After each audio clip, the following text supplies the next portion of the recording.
much from the love of liberty in the fires of hope and prayer. With boundless faith in our destiny, we solemnly declare. Side by side we stand, islands of the blue Caribbean Sea, this our native land. We pledge our lives to thee. Here every creed and race find an equal place, and may God bless our nation. Here every creed and race find an equal place,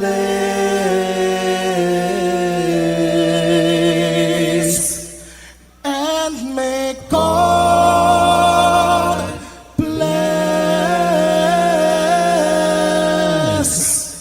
our nation.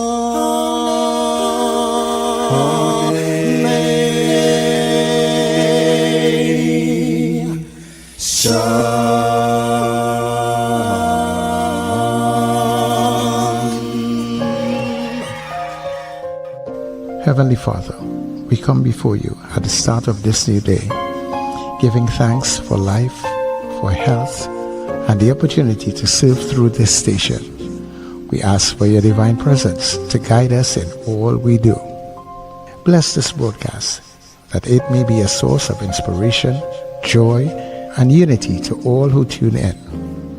Whether near or far, may our words uplift, our music heal, and our message bring light to those who need it most. We pray for our listeners wherever they may be. Grant them strength for the day ahead, peace in their hearts, and success in all they put their hands to. Cover those traveling with your protection and those at home with your comfort and provision.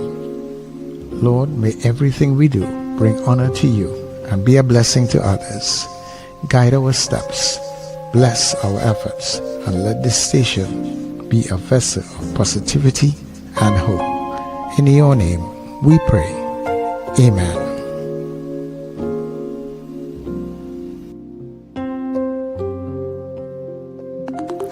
Your voice, your soundtrack, your station. New Era TT Radio. NETT Radio.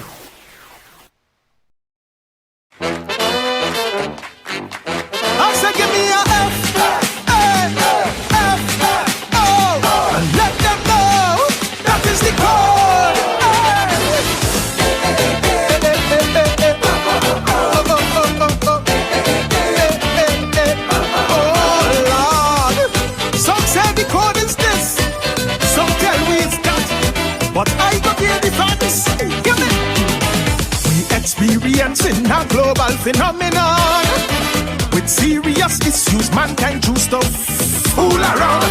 Then they go find out facing real consequences, that when you play totish games you win foolish prizes. The mighty US of A, look how them in disarray, because they forget the first dose of madness. So with the short-term memory, they welcome back Donald T to give that fascist a second term in office. But after they take the bait and they realize where's the fate, enough of them want to change the vote, but it is too late. You see the FA, FO, you see the FA, now they go FO. Plenty immigrants made their choice. Uncle Donald they're supporting, but he put their support on ice and themselves he start deporting. FA, FO, I said the FA, now they go FO. But now Donald breaks in because it now so keen. He naming the Epstein files, so they now studying like they're voting a presidential pedophile. FA, FO, I said the FA, now they go FO. You see when you're ever wrong, there's no doubt.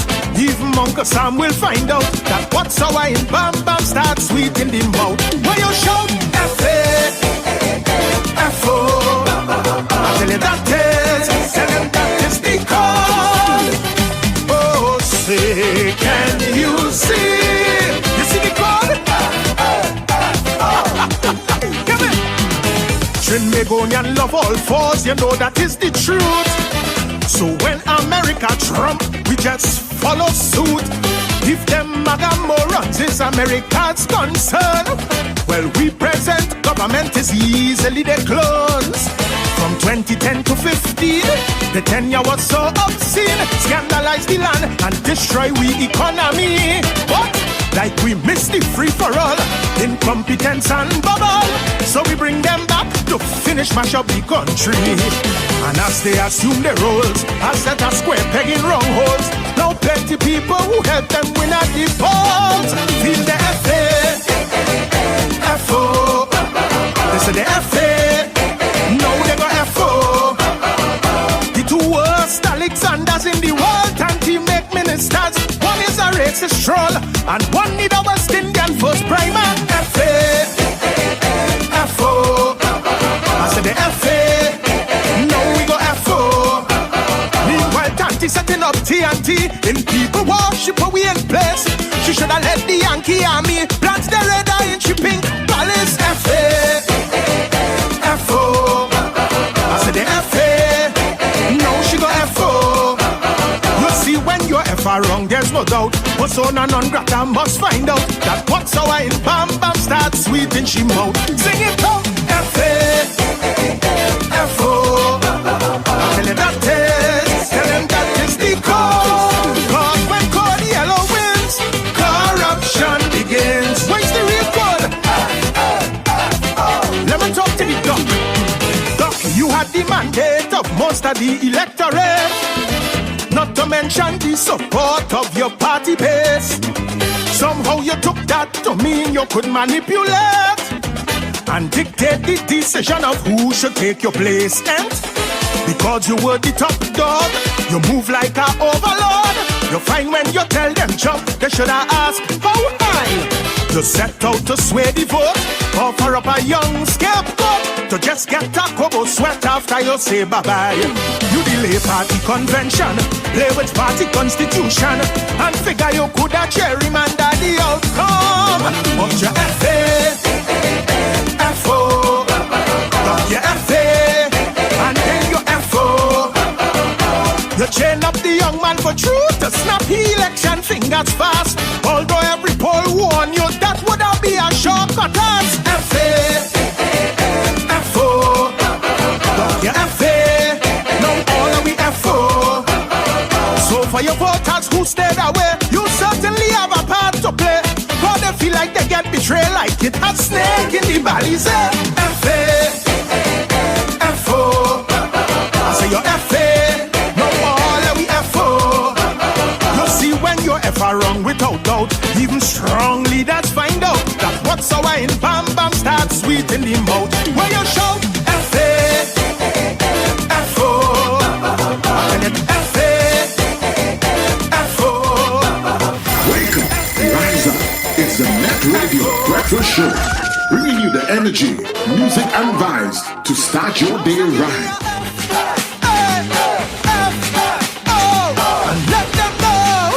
Okay, everybody, good morning to you. F-A-F-O. My word.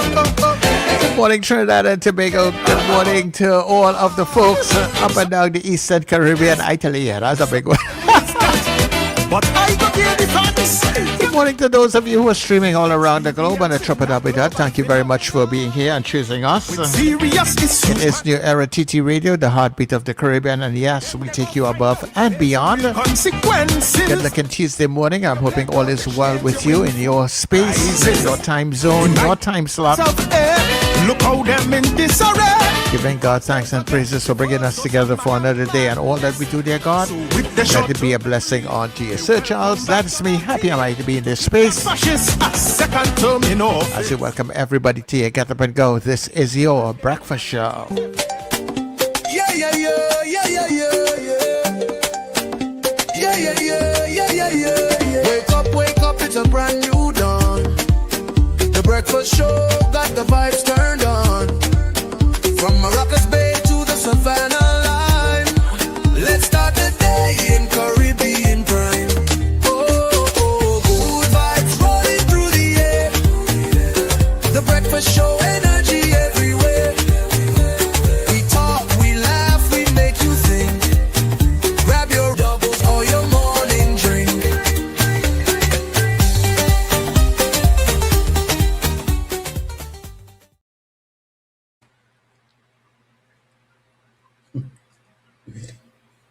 Good morning, Sir Charles. Good morning, Richard. Good morning, Trinidad and Tobago, and good morning, listeners and viewers all over the globe. It's Tuesday morning in Trinidad and Tobago, as it is in most other parts of the globe.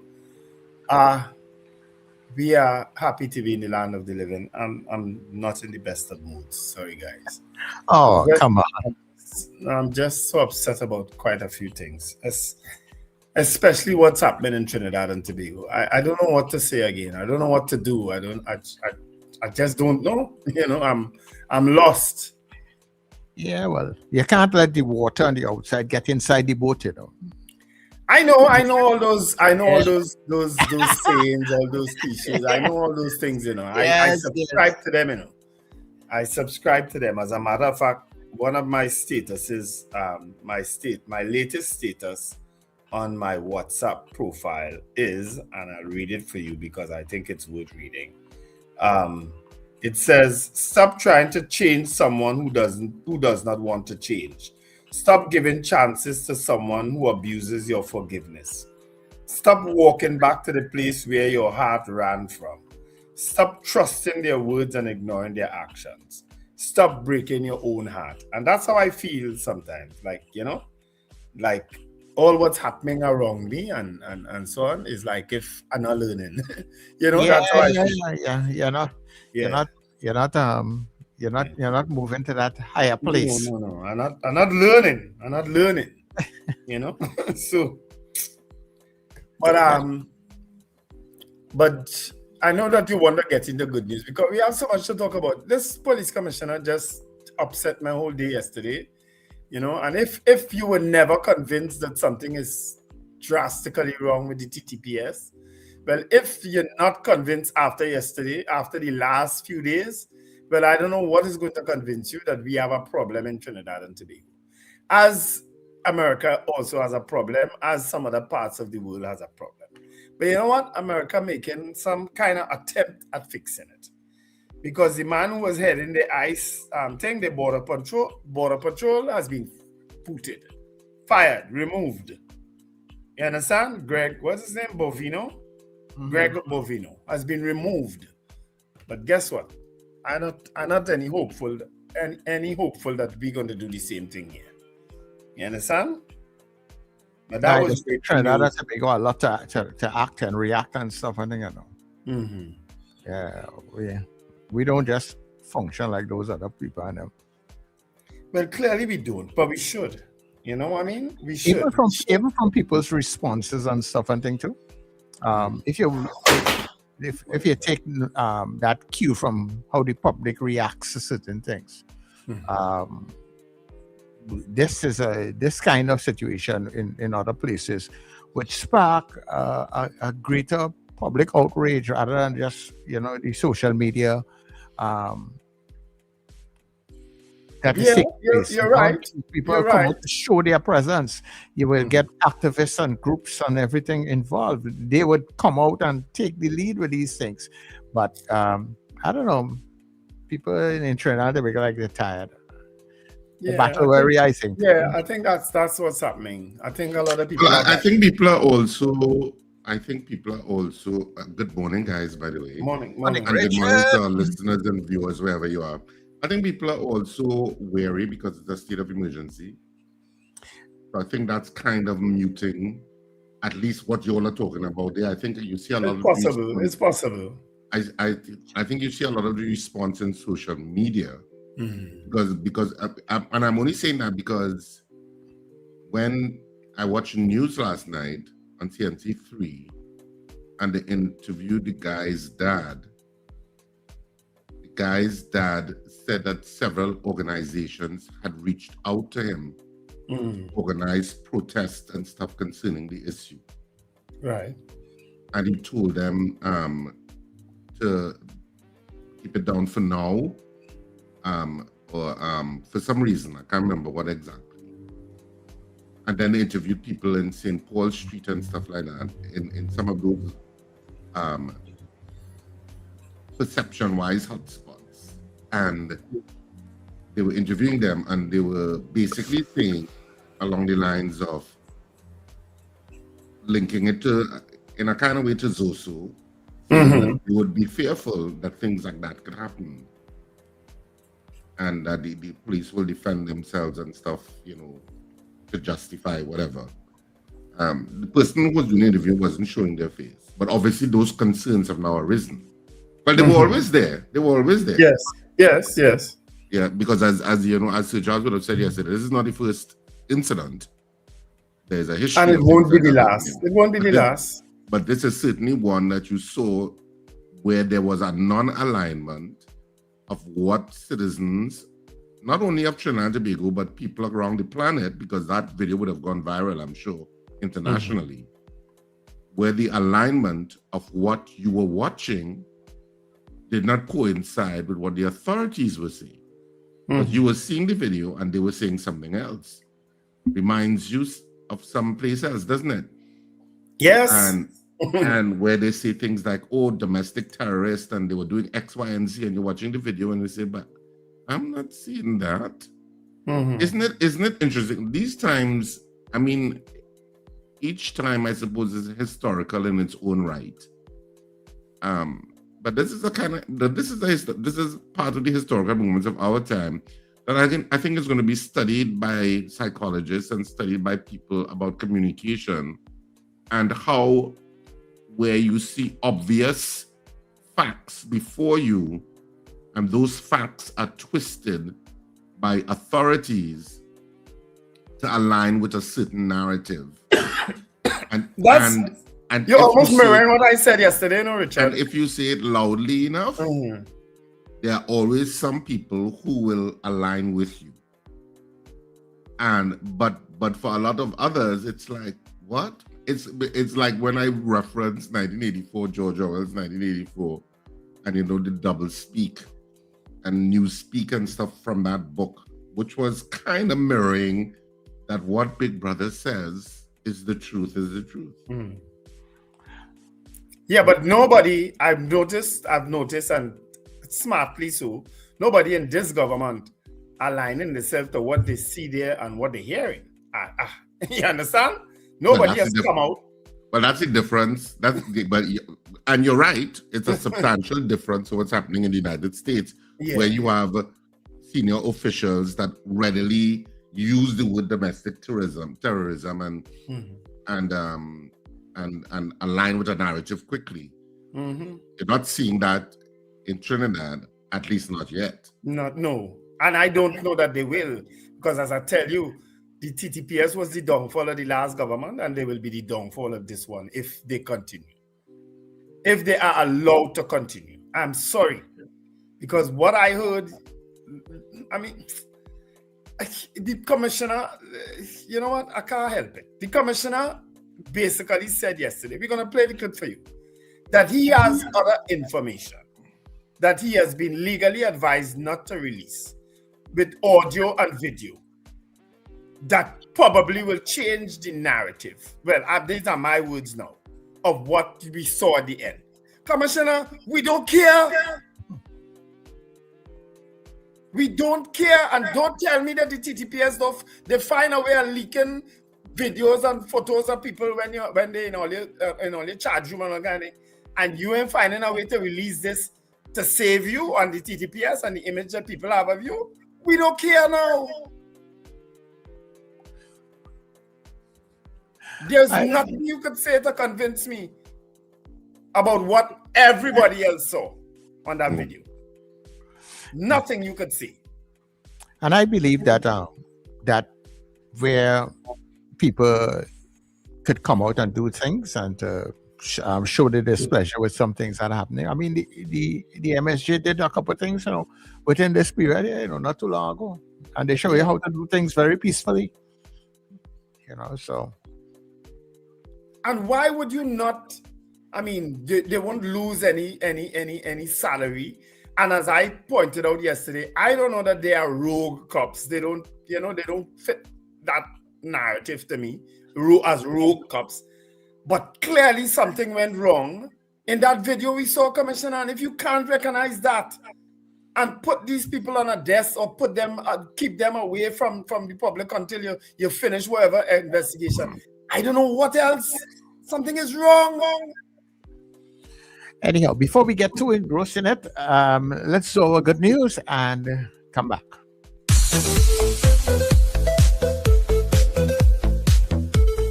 The thing about Americans that I've thought about the language is that they say they speak English, but they've had to change it to make them understand it more. Go with me on this, because I've thought it through. They've changed some of the words. So they've taken the English language, but they've looked at some of it and they thought, no, I think we need a little bit more explanation here, okay? That's my American accent. So things like pavement. So they can't work with pavement, so they've changed it to sidewalk. Yeah. They needed more information. They needed to know where they were going to be walking so that they wouldn't get run over. So I didn't think of that. Pavement, sidewalk. So I think there must have been a period of time where they ran with the word pavement, but they kept getting hit by cars. So they changed it to sidewalk. Now bear with me here, John, because I've thought this through. Yes. Bin, the word for bin. In American, waste paper basket. They needed to know not only what to put in it, they needed to know that not only it was paper, but waste paper, and then it goes into a basket. It's not just any paper. They kept throwing away fresh paper for a period before they introduced the word waste paper basket. You see, it's like they need instructions. Glasses for your eyes, they call them eyeglasses. They needed to know where to put them on their face, because they used to have glasses and they would put them on their thighs and they would put them on their feet and they would say, I can't see any better with the glasses. And then somebody went, no, they're eyeglasses. Well, why didn't you call them eyeglasses? There's a game called squash. Have you heard of it? Yes. Not in America. Racquetball. They needed... It's a true story. They needed to know what they were going to be playing with, a racquetball, and even then they get confused because there's no court. They don't know where to go. They just wander through the street going, I want to play racquetball, I want to play racquetball. So they're probably going to have to change that. But my favourite one, without a shadow of a doubt, is horse riding. Do you know what horse riding is in America? Is it not called horse riding? No. Horseback riding. They had to specify the area of the horse. Well, yes. There were terrible problems because there was a period of time when they didn't call it horseback riding. Where did they go? They used to hold on to the tail. And Are you sure this is how they ride the horses in Europe? That's a whole different thing you're doing there. I think, Anybody who's watching this show who may have been flicking the channels, that's not a moment you want to No. This was a story about American and descriptive words.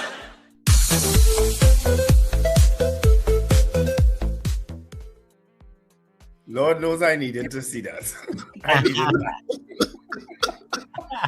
Give you a little smile this morning. I needed that. I think we all needed that. Football and soccer. We should play that again another day. When the atmosphere is not so intense. I love the American way. That's British. That's British humor at its best. Yes. You know? The British Hey guys, what is FAFO? What is that tune about you played, Sir Charles? What is FAFO? Well, I'm not too sure. I have an idea about the FO, but I'm not too sure about the FA. Well, then Richard will know then. I didn't hear the song. Sorry. Shaq, okay. Mr. Shaq. Mr. Sir Charles Shaq played it at the beginning of the show. Yeah. His tagline was FAFO. Yeah. He said the FA and now the FO. So, academically, the O might be off, but I know what the A is for. Away? Probably. Okay. Maybe when they did certain things, they were saying F away, and now they get jammed, they have to say FO. So probably, look, we make sense. Okay. What does the F stand for? Friday. Forgetful. Forgetful. For free. As Dr. Joe, remember that word Dr. Joe used to use and used to have us cringing? But froppery. Yeah.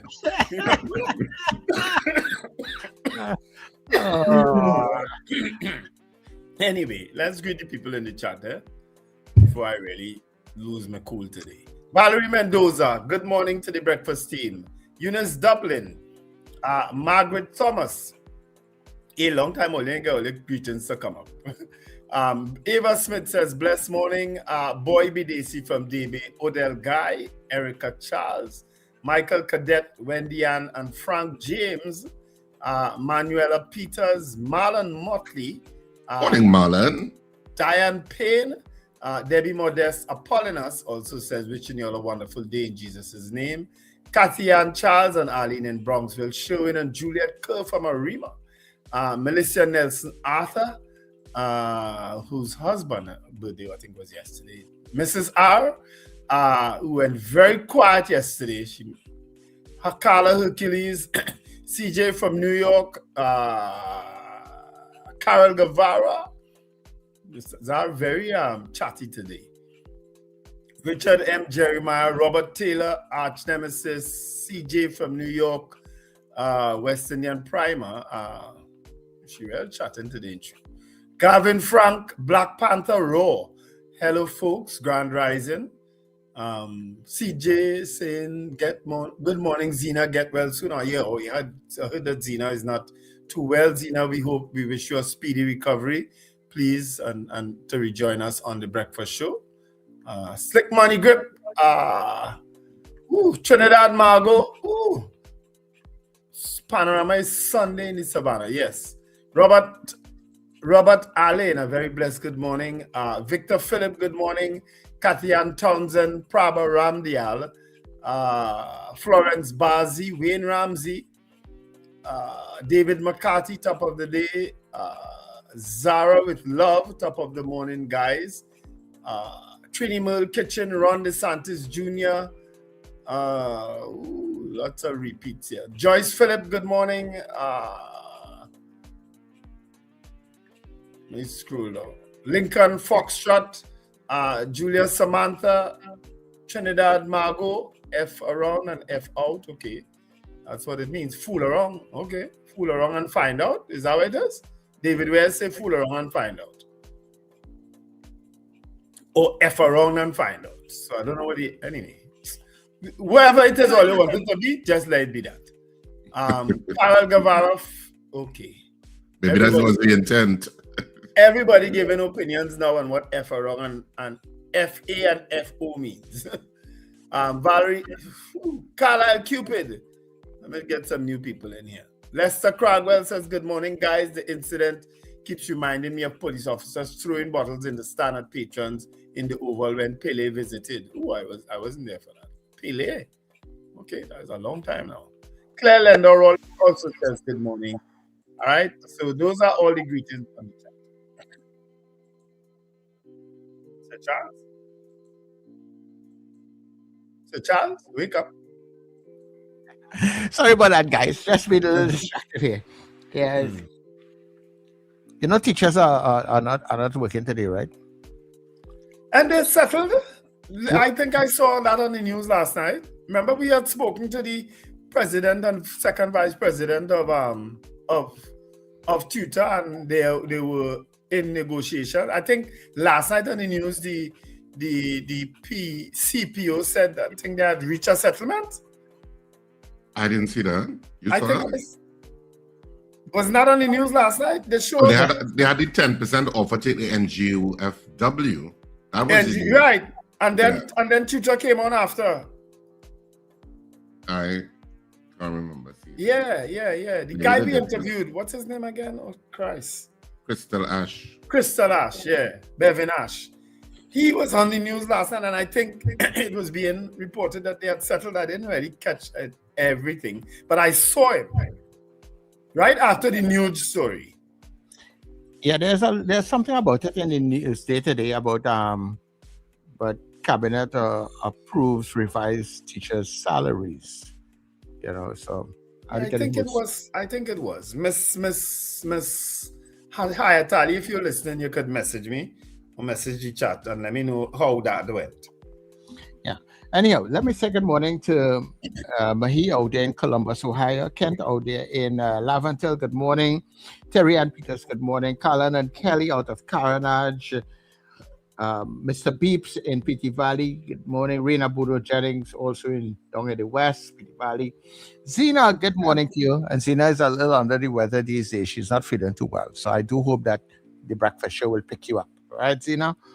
To Charmin out, the CJ out there in New York, cold as it is. Mr. Billy in Powder Magazine, Suzanne and the J&J ladies, good day to all of you, all the people on the Gael stream. Thank you very much for being here. We're going to take that break and we will be back. All right? Hey, you. Yes, you. I'm talking to you. So you think I can sing, huh? Well, then be part of our Carnival Karaoke. You know what? I don't like that name. Let's call it Carnival Karaoke. Carnival Karaoke. We'll call it karaoke. Yeah, so you can be part of our Carnival Karaoke on the breakfast show on New Era TT Radio. Yep, it's happening Monday to Friday at 7:50 a.m. starting Monday the 19th of January, and all you have to do is sing a verse and a chorus of your favorite calypso, soca, chutney, old or new. Just sing it good, and you could be our karaoke singer, our champion for 2026. We're taking 2 contestants every day, and we're choosing one winner whose name will go into the championship box. And on Carnival Friday, the 13th of February, we'll have a grand draw for the karaoke champion of the breakfast show. The first ever prizes. Well, don't worry about that. You'll get something. Just come and sing and be part of our Carnival Karaoke on the breakfast show and New Era TT Radio. Sing, the man, sing.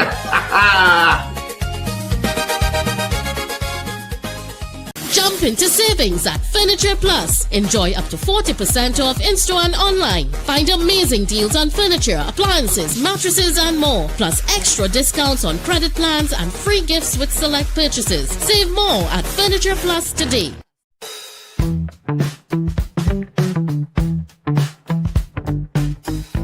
S&H Rumbox, 137 Western Main Road, St. James, for all your retail and wholesale needs for alcohol and non-alcoholic beverages. Call us at 686-0599 or visit us at 137 Western Main Road, St. James. S&H Rumbox, drinking out of the box. This carnival, the seas are calling. Production Sounds and Ace Limers Entertainment presents Foreign Exchange. Foreign Exchange. A carnival season boat ride like no other. I wanna be somewhere where the music is. Sunday, February 8th, 2026. Hearts Cut, Chakaramos. Step aboard the Ocean Pelican and experience where soca meets the open water. Boarding 7 p.m. Sailing 8 p.m. Music by Production Sounds. D.O.C. Kevin Baker. Beats by Robin, Young Pro, and Bounty the Voice. DJ Eldon. And featuring International Steven.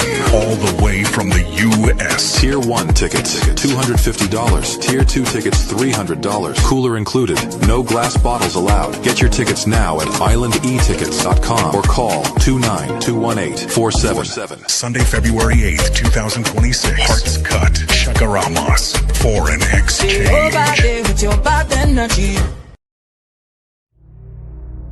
Join me, Brother David Muhammad, every Tuesday from 6 p.m. to 8 p.m. here on New Era TT Radio, NETT Radio, Powerful Radio. Join me to hear knowledge, wisdom, and understanding. Tuesdays, 6 p.m. to 8 p.m. here on New Era TT Radio, NETT Radio.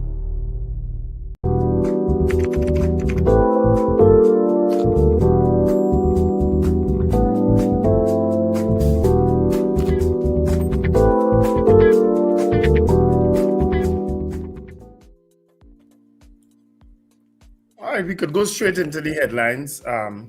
Thanks, Kathy and Townsend, for reminding me what the issue was with the teachers. It was that they had wanted their salaries, their expected new salaries from the end of this month. So I don't know. I did get confirmation, Wendell, that Cabinet did ratify the agreement. Right. And I got it from somebody very much in the know. Okay, good. Sound like someone of the not mine, in my business. All right, that's not mine. Thank you very much. Thank you very much, Minister, thank you very much, Minister Tanku. No, I didn't. It was Minister Tanku. Okay. Cabinet, you say? I said somebody who would know gave me the All right. I'll ease you up today. I'm not in the mood. Counseling, not suspension. Commissioner of Police defends officers who killed Joshua Samaru. That's one of the trending stories in Express Online. Woman awakes to naked intruder. Cops find suspect in critical condition. So apparently they held him and gave him a good working. They gave him a blood. A good FO. Migrant registration website sees over 137,000 hits in the first day. That alone should indicate something. Man arrested after drunk teenager reports rape. Oh, sorry, is that? 2.6 billion arrears package on table for central government staff. That's what that main story was about last night on the news. And of course, those are all the trending stories in today's Express. Jason Samuel is saying West Indies will play South Africa at noon today. Thanks for that, Jason. Take care. All right, so in the news day today, you have Chief Sec, traditions won't stop progress. MTS to undergo forensic audit. Griffith urges Commissioner of Police use the body cams. Oh my God, that is so funny. You know, anytime you hear TTPS and body cams, it's like a standing joke. And TTPS and intelligence, that's a mega joke. So, I remember I always say, Wendell, that somehow body cam manufacturers have blacklisted Trinidad and Tobago, so that's why we can't get the body cams. That was my only logical reason why we don't have body cams in use. Online, and you know what is even more ridiculous is that the ZOSO, the bill that is supposed to vote on today, has that it's mandatory body cams is supposed to be wearing when in the zones, unless the Chief of Defense Staff and the Commissioner of Police decide that, you know, they don't have to. Then we back at the same place, right? Big red flag. Big red flag. Huge Not a red, red white, flag. and black flag. Online registration glitches for migrants and Barataria man in court for murder. CL Financial litigation winds down. Central Bank withdraws lawsuit against former executives. A Rio Claro man stabbed, house set on fire.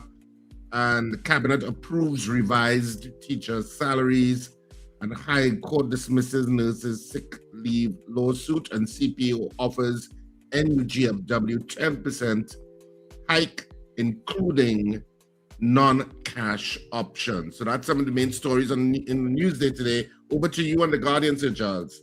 Oh wait, no, I can tell you what the front page would have been. It says CPO offers NUGFW 10% hike. So that's what the front page says.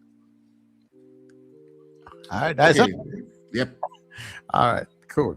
So in the Guardian today, we have more workers get 10% CPO offers NUGFW 2.6 billion wage package, cash and non-cash payment. That is in the Guardian. All right, look who surfaces. Faris warns of militarization of state after police involved killing. Energy Chamber to review its internal governance amid Stowe controversy.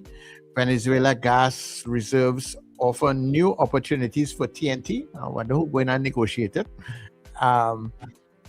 PM, police officers should wear body cams. Let me read that again for you. PM, as in Prime Minister, police officers should wear body cam. Is there nothing that insist? Is there nothing that they can mandate the police to do? Well, you know, as I always say, Sir Charles, language is important. There's a difference between should and must. True. Yeah. Right. True. But she could ensure that happens. I'm sure about that. That you is could it. start off by saying must. Yeah. Yes, true.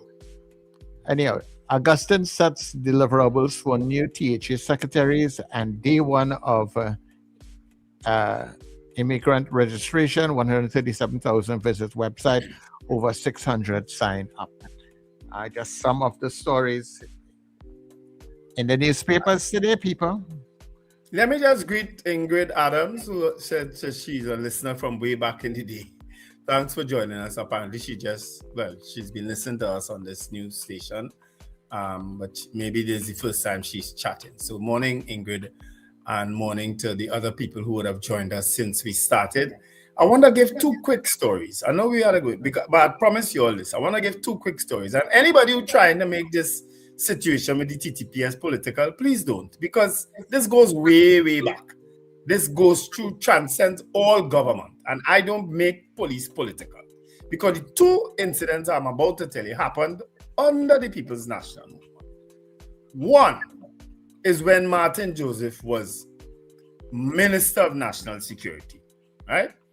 Martin and I had a very close relationship. We used to talk a lot, and so I know a lot about police. And if sometimes I sound bitter, it's because I am. You understand? Because of my experiences, right?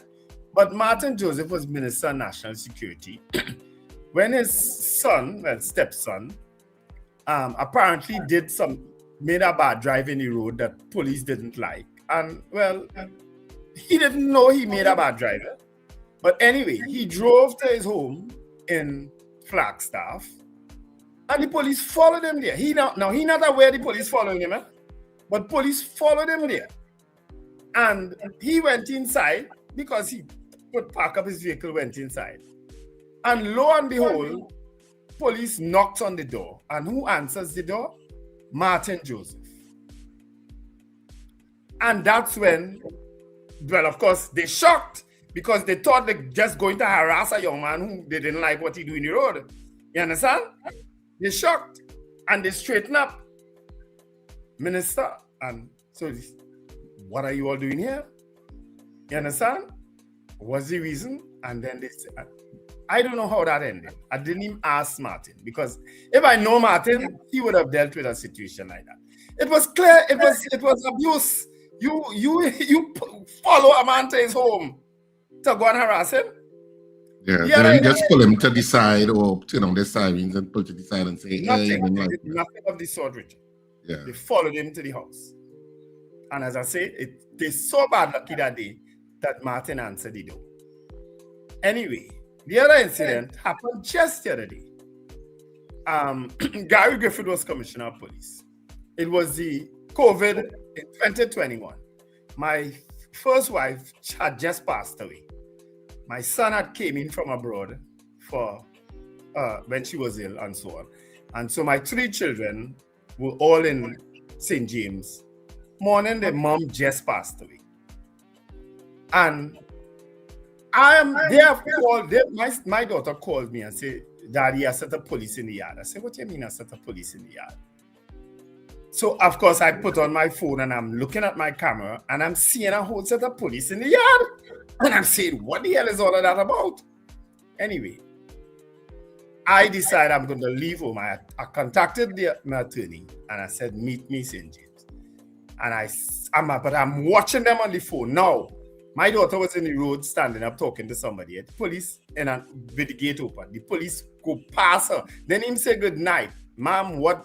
Nothing. I did not acknowledge her. They went straight inside my yard and start walking around the yard and so. So I tell her to go inside. I tell her to close back the gate because she had left the gate. Now, everything is automatic. I can even control it from my phone. So the police are now trapped in my yard, right? Because there is an automatic gate that they can't open. And in the meantime, I am on my way from Arima to St. James. And I'm monitoring them and I'm seeing them going around the yard and looking. Now, they looked in the apartment that I used to occupy and they saw the monitor with the cameras. So now they start to panic because they realize now they're on camera. You understand? So I'm seeing them trying to force open my gate. You understand?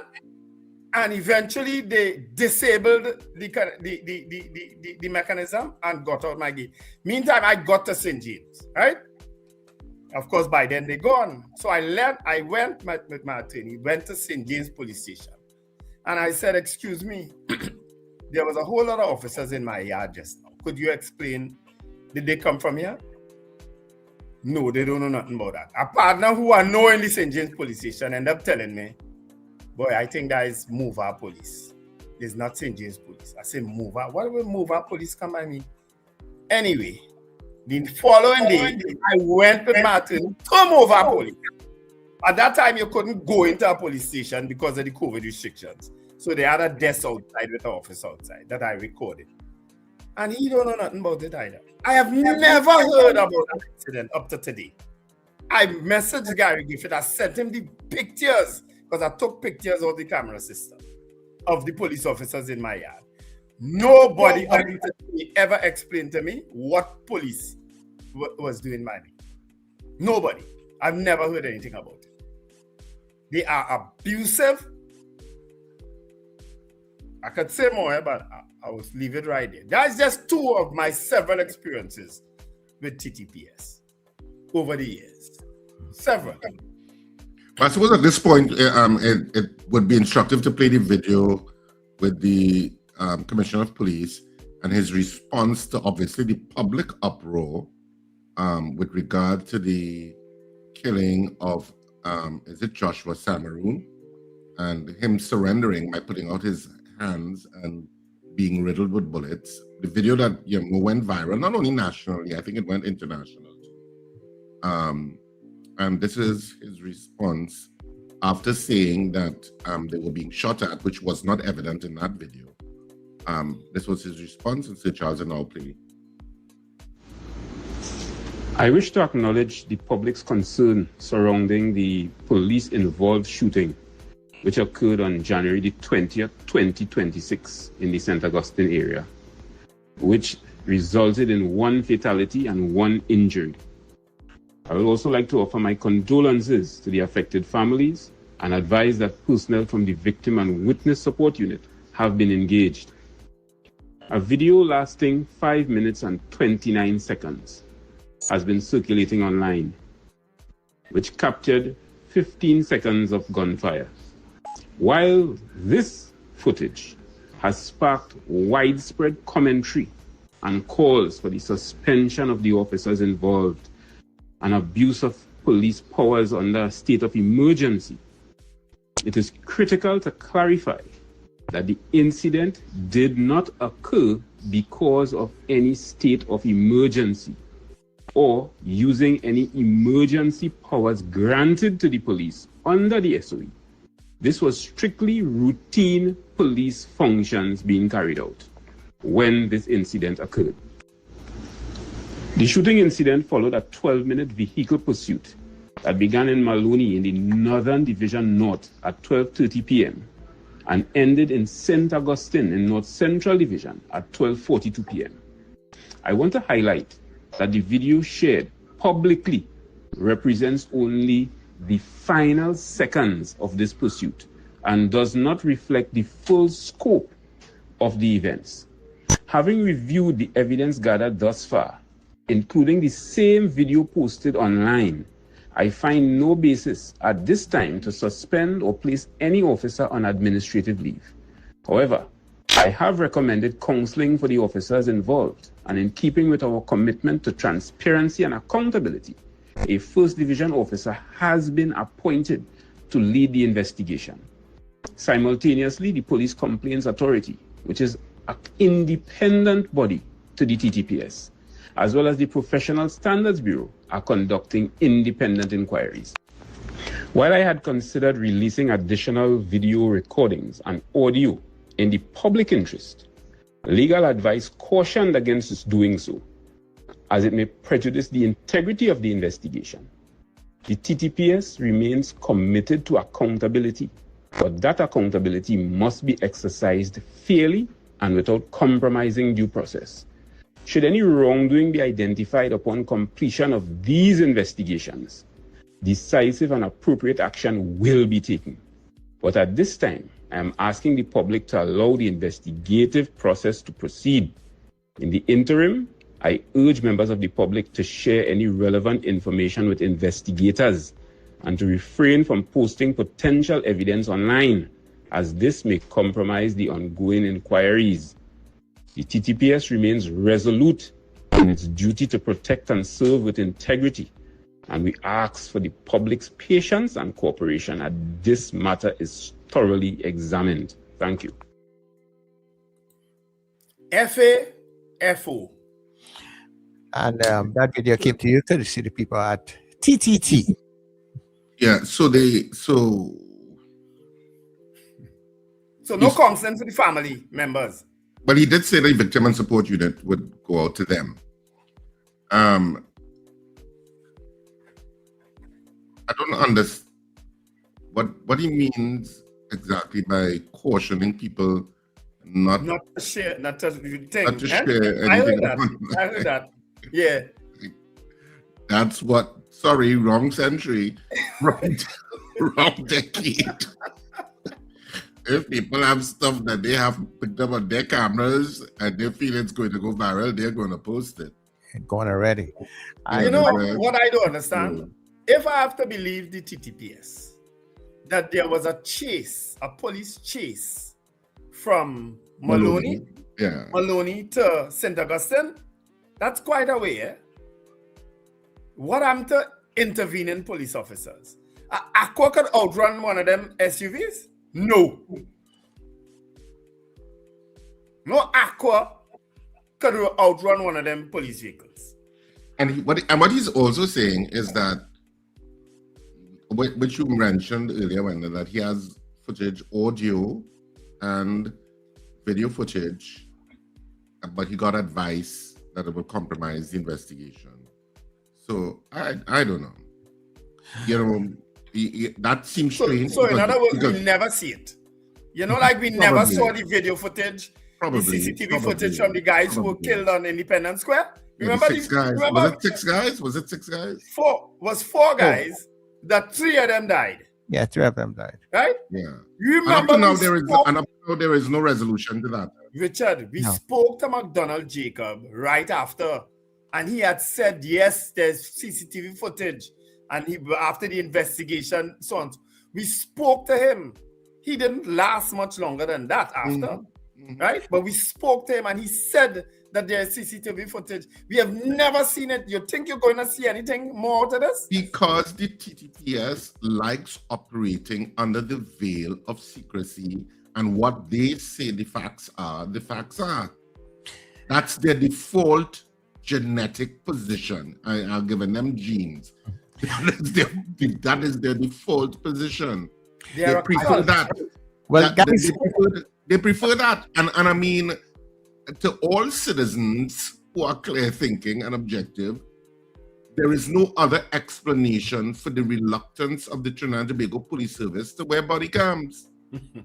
And for their and they're actually consequences if you don't turn it on, if footage is not, that there are consequences, real-time consequences for that. We have not been able to implement that like other police services across the planet who have so done. And this is not a new conversation. We having this conversation for what, nearly 10 years plus, Wendell? More than that, Richard. Definitely about more those than 10 issue years. of body cams. And to this day, if that building, was it a mandir that had the CCTV footage? Yeah. Right. I saw the Hindu flags. I saw the right. So I think it was a mandir or something like that had the CCTV footage. That if we didn't have that CCTV footage, they would have given an explanation and the society moves on. But they would have they already gave one, Richard. The incident happened Tuesday. I know, and that's what I'm saying. But the society would have moved on when they're yes. So hold 1 minute. Let's see if we can take a couple calls as we go up to 7 o'clock, and our Did You Know segment will go after the poll. Right. You can put up the poll from all now too, you know. Yeah. All right. So caller, good morning. Morning, gentlemen. What I find peculiar about the commissioner's speech is you was advised not to play any audio recording. What audio recording you could have had of a car chase that started Maloney and the people dead in Dagorigo? What audio recording you could have had? Or video recording? Maybe the audio of the 2 police officers in the car saying something. Maybe that is what that's what audio of what? You have there is no possible audio unless you have, and I'm just asking a question, unless you have audio of whatever the police that was in the car, what a relationship he might have had with the female in the other vehicle. That is an audio you might have. I'm just asking a question. Anyway, How you reach but your lawyer advise you about that, but your lawyer didn't advise you to keep the confidentiality of what the reader could or can't see in private, right? Oh, I mean, how convenient your lawyer does advise you what issues your lawyer does advise you on. Foolishness. And it doesn't matter what audio or what recording you had before, it does not matter. What matters is your young man put down his glass, put his two hands out the window, which is a universal sign of I give up, and was still shot and killed. That is what matters. No audio that you have before matters. Right? And I want to make a clarion call again. I want to make a clarion call again for the resignation of the Commissioner of Police, because he is not to be trusted. He has proven that he cannot be trusted. All right? Okay, thanks. Charles, That's the basis of our poll. Charles, there's a correction. It's Joshua Samaru, not Joseph. Okay, Oh, that's my apologies. That's on Mandel area. My apologies. Joshua, my apologies. Should the Commissioner of Police resign or be fired for giving misleading information on the incident that led to the killing of Joshua Samaru? Yes or no? That's our poll today. Because, as I'm telling you, the people in America don't get rid of the man who was leading all them ICE raids, Greg Bovino. He is gone. Fired. But no, he's not. Is he fired? I don't think he's fired. Well, when I say fired, removed from that position. Well, yeah, I don't know. Yeah, I read a little part of that story this morning. Yeah, morning, gentlemen. Morning. I wonder if one day that you'll see that you care. If you say you love me madly, I'll gladly be there like a puppet on a string. That's what's going on with them there. Because all of them doing the bidding, whatever bidding they're doing over the years, to cover up for the wrongdoings in the police service. You understand? And everybody see that video could never tell me that it have any other thing preceding that he want to cover up to show the justification of murdering that gentleman in that car. You hear what I'm telling you? No salt water in washing of that. And the only thing I could say is he have to come clean. If he have to save himself, he have to come clean. Because you see that kind of thing, you covering up, you killing people. So when the Zoso come in, you know what's going on? You know what's going on when that Zoso come? And they're going to be targeting certain areas because I am sure they already have the plans.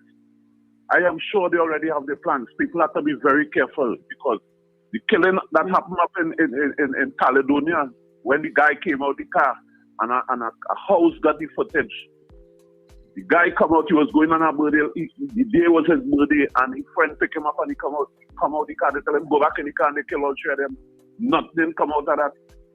You understand? So how long we will take that for something has to be done. Yeah, that's still under investigation. Yeah. I can't logically see how independent senators could vote for that Zoso bill after that incident.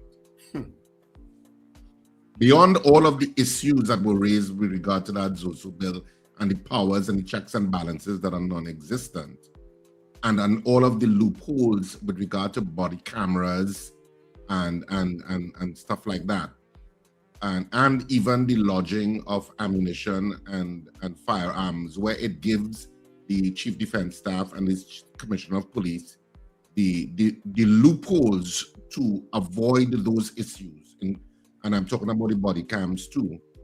I can't see how independent senators, after that incident with Joshua Samaru, that would have gotten so many citizens outraged, so much that the commissioner of police felt he had to respond. That's how much the public outrage was. And you're right, Wendell, it's not a political issue. No, in it's the sense not. that it crossed all lines. That I can't see how an independent senator is going to vote for that bill. Well, effectively, according, there was an Express editorial about that yesterday, and they said that what that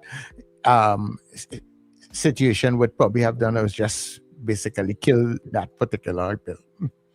Well, I also saw a story where the government is willing to make amendments to woo the independent senators. Too late, you know. After Minneapolis and St. Augustine, those things are etched in people's memory now. All right, caller, very quickly as you go to the news. Good morning. Good morning. I'm saying no, but I will explain. The police commissioner make a statement and they're finding jobs with no owner and claim they can't wait to see who collect in because mosquito will bite the officers and they'll get malaria. The police commissioner declare a state of emergency before the minister bring it, before the prime minister bring it forward. Now the police commissioner is doing a wonderful job. But just remember, we will have no civilians in certain places alive. Let them keep them. It's good. Okay, now I'm totally understand your sarcasm. You understand? Okay. It's sarcasm. I was wondering where he was going, but he's right about those two other incidents. Because he was the one go to the news one day. The poll as we go to the news. You have a call?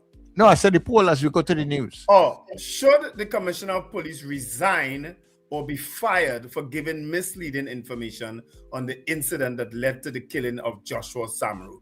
You all saw it, you all heard it. He has doubled down now and said the officers need counseling, and he has footage and audio that may dispel what we saw. But I don't know.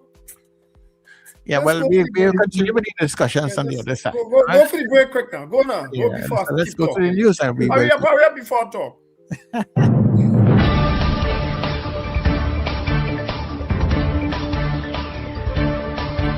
The news you need, the clarity you deserve. Local, regional, global. This is NETT Radio News Now.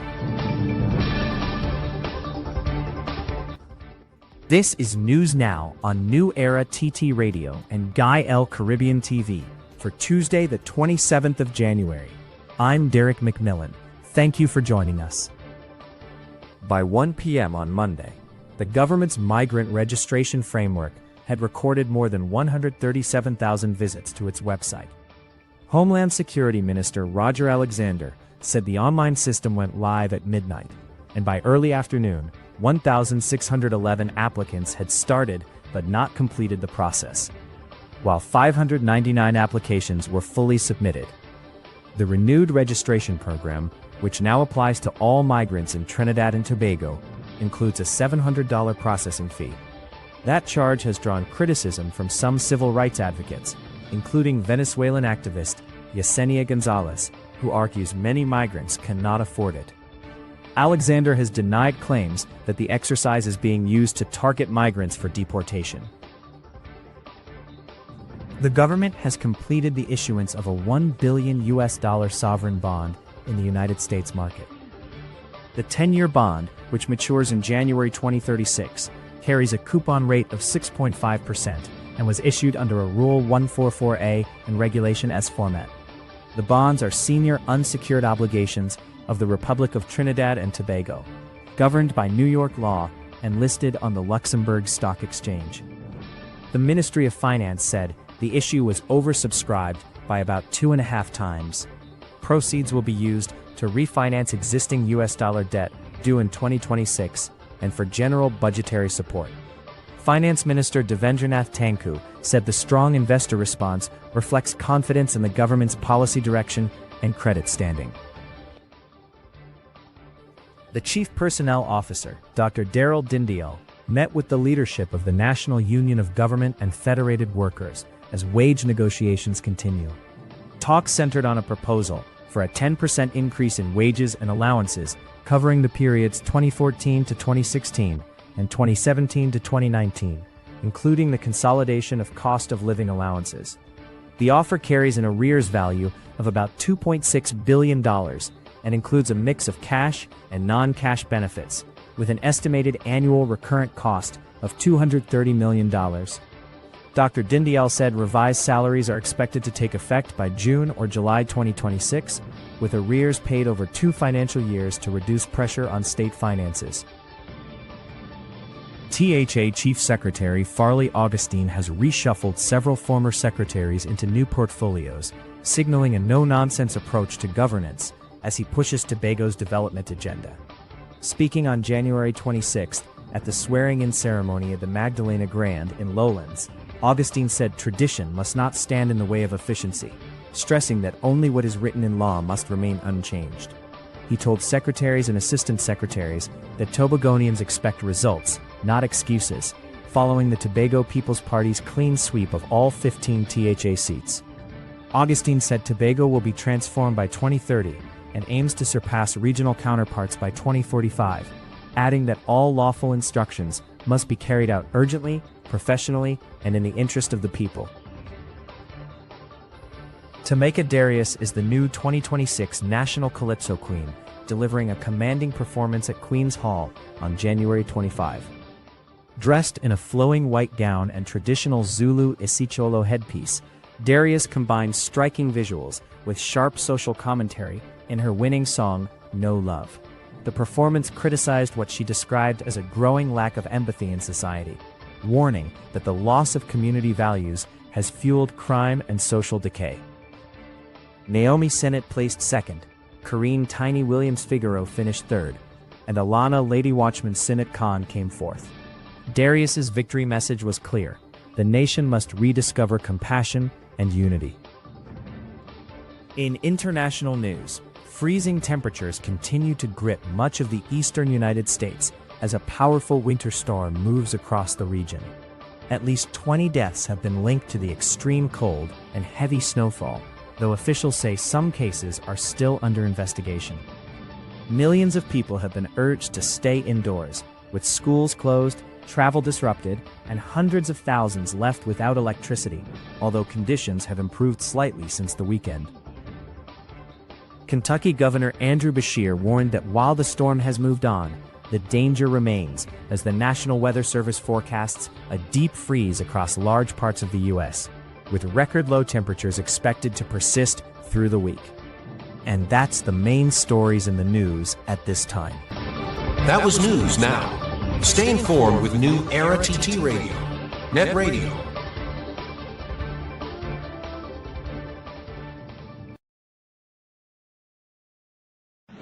Your mid-morning just got better. Join Sir Charles for the mid-morning mix and mingle, where good music, real talk, health, and family matters come together, and your voice is heard. Whether you're at work, on the go, or just taking a break, this is the perfect mix to keep you engaged, informed, and entertained. The mid-morning mix and mingle, weekdays, 9 a.m. to 12 noon on New Era TT Radio, NETT Radio. Vibes, fresh energy. This is the NETT Radio Breakfast Show.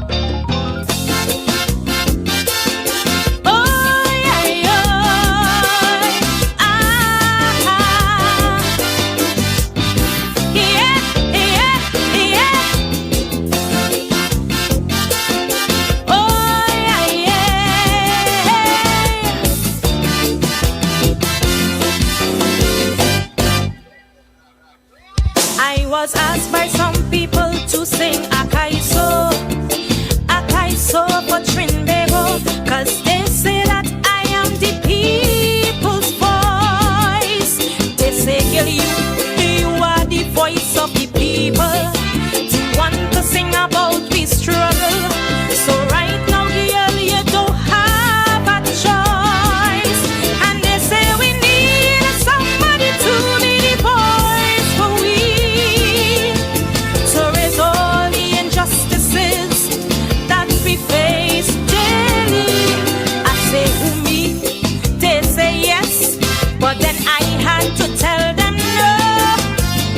Cause other than carnival time, all you just have no use for calypso.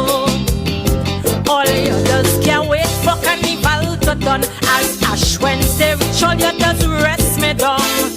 So don't call me, call reggae rap or dance hall.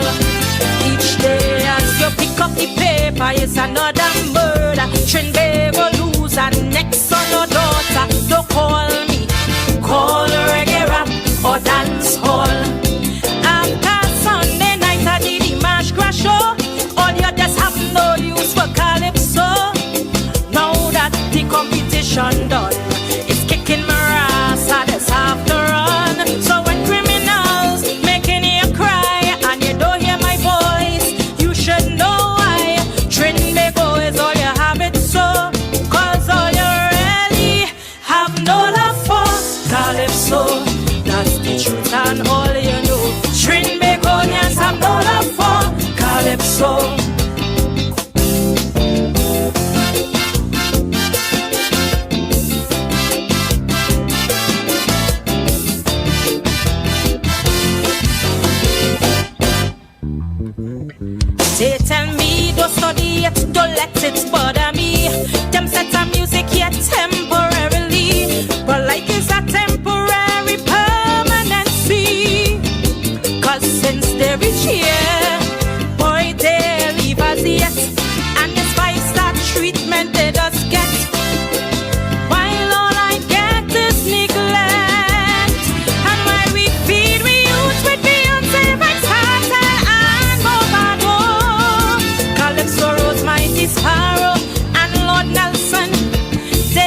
could rest me down. So don't call me, call reggae rap or dance hall. When politicians keep using we, then discarding we. Cause for them it's all about party before country. Don't call me, call reggae rap or dance hall. When not even in the Kaiso tent you will go. That make me know you have no love for Calypso. Cause as soon as the season done, it's kicking my ass, I just have to run. So when politicians keep feeding you lies, and you don't hear my voice, you should know why. Trinidad is all you have it so. Cause all you really have no love for Calypso. That's the truth and all you know. Trinidadians have no love for Calypso.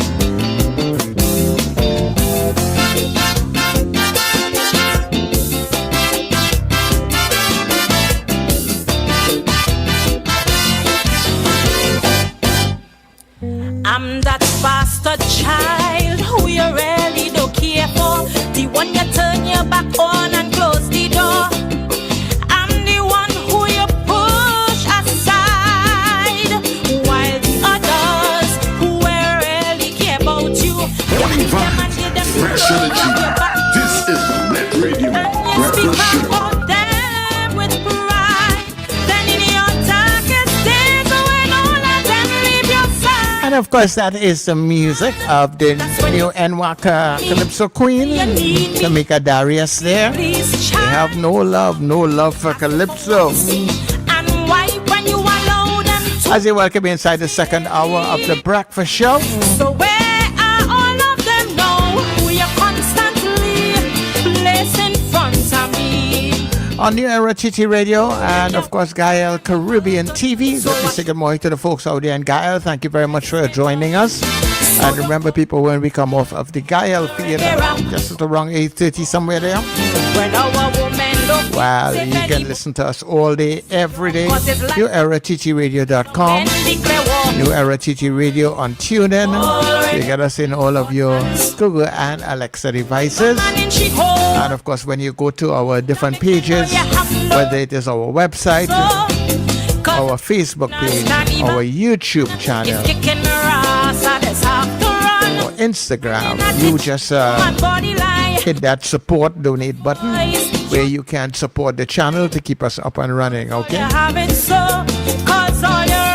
So remember the poll. Continue to vote yes or no, and we'll tell you how you voted right after. Should the Commissioner of Police resign or be fired for giving misleading information on the incident that led to the killing of Joshua Samaro? When we come back, we'll tell you how you voted. Oh, and don't forget, today it is karaoke day. So yeah, I hope all are ready. Hey you, yes you, I'm talking to you. So you think you can sing, huh? Well, then be part of our Carnival Karaoke. You know what? I don't like that name. Let's call it Carnival Karaoke. Carnival Karaoke. We'll call it karaoke. Yeah, so you can be part of our Carnival Karaoke on the Breakfast Show on New Era TT Radio. Yep, it's happening Monday to Friday at 7:50 a.m. starting Monday the 19th of January, and all you have to do is sing a verse and a chorus of your favorite calypso, soca, chutney, old or new.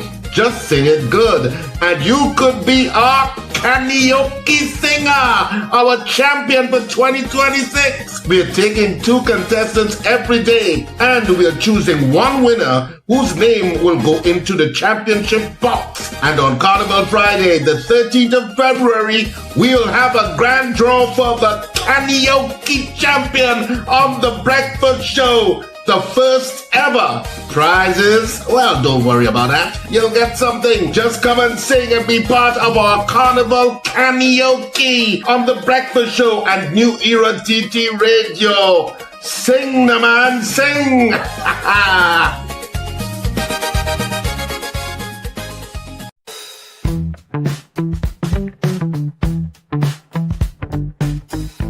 S&H Rumbox, 137 Western Main Road, St. James, for all your retail and wholesale needs for alcohol and non-alcoholic beverages.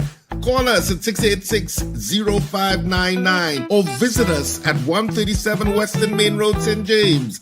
S&H Rum Box. Drinking out of the box.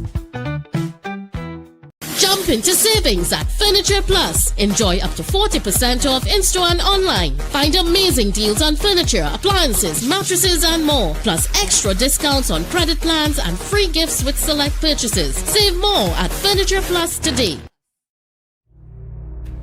Join me, Brother David Muhammad, every Tuesday from 6 p.m. to 8 p.m. here on New Era TT Radio, NETT Radio, Powerful Radio. Join me to hear knowledge, wisdom, and understanding. Tuesdays, 6 p.m. to 8 p.m. here on New Era TT Radio, NETT Radio. This carnival, the seas are calling. Production Sounds and Ace Limers Entertainment presents Foreign Exchange. Foreign Exchange. A carnival season boat ride like no other. I wanna be somewhere where the music is. Sunday, February 8th, 2026. Hearts Cut, Chakarama. Step aboard the Ocean Pelican and experience where soca meets the open water. Boarding 7 p.m. Sailing 8 p.m. Music by Production Sounds. D.O.C. Kevin Baker. Beats by Robin, Young Pro, and Bounty the Voice. DJ Eldon. And featuring International Steven. All the way from the U.S. Tier 1 tickets, $250. Tier 2 tickets, $300. Cooler included. No glass bottles allowed. Get your tickets now at islandetickets.com or call 29218-4747. Sunday, February 8th, 2026. Hearts Cut, Chakaramas. Foreign Exchange. With your bad energy.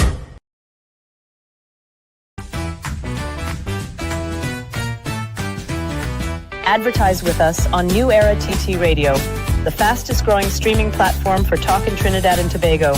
Audio and video ads welcome. Elevate your brand with us. Connect with us at newerattradio@yahoo.com or call us at 299-5156. Now what are you waiting for?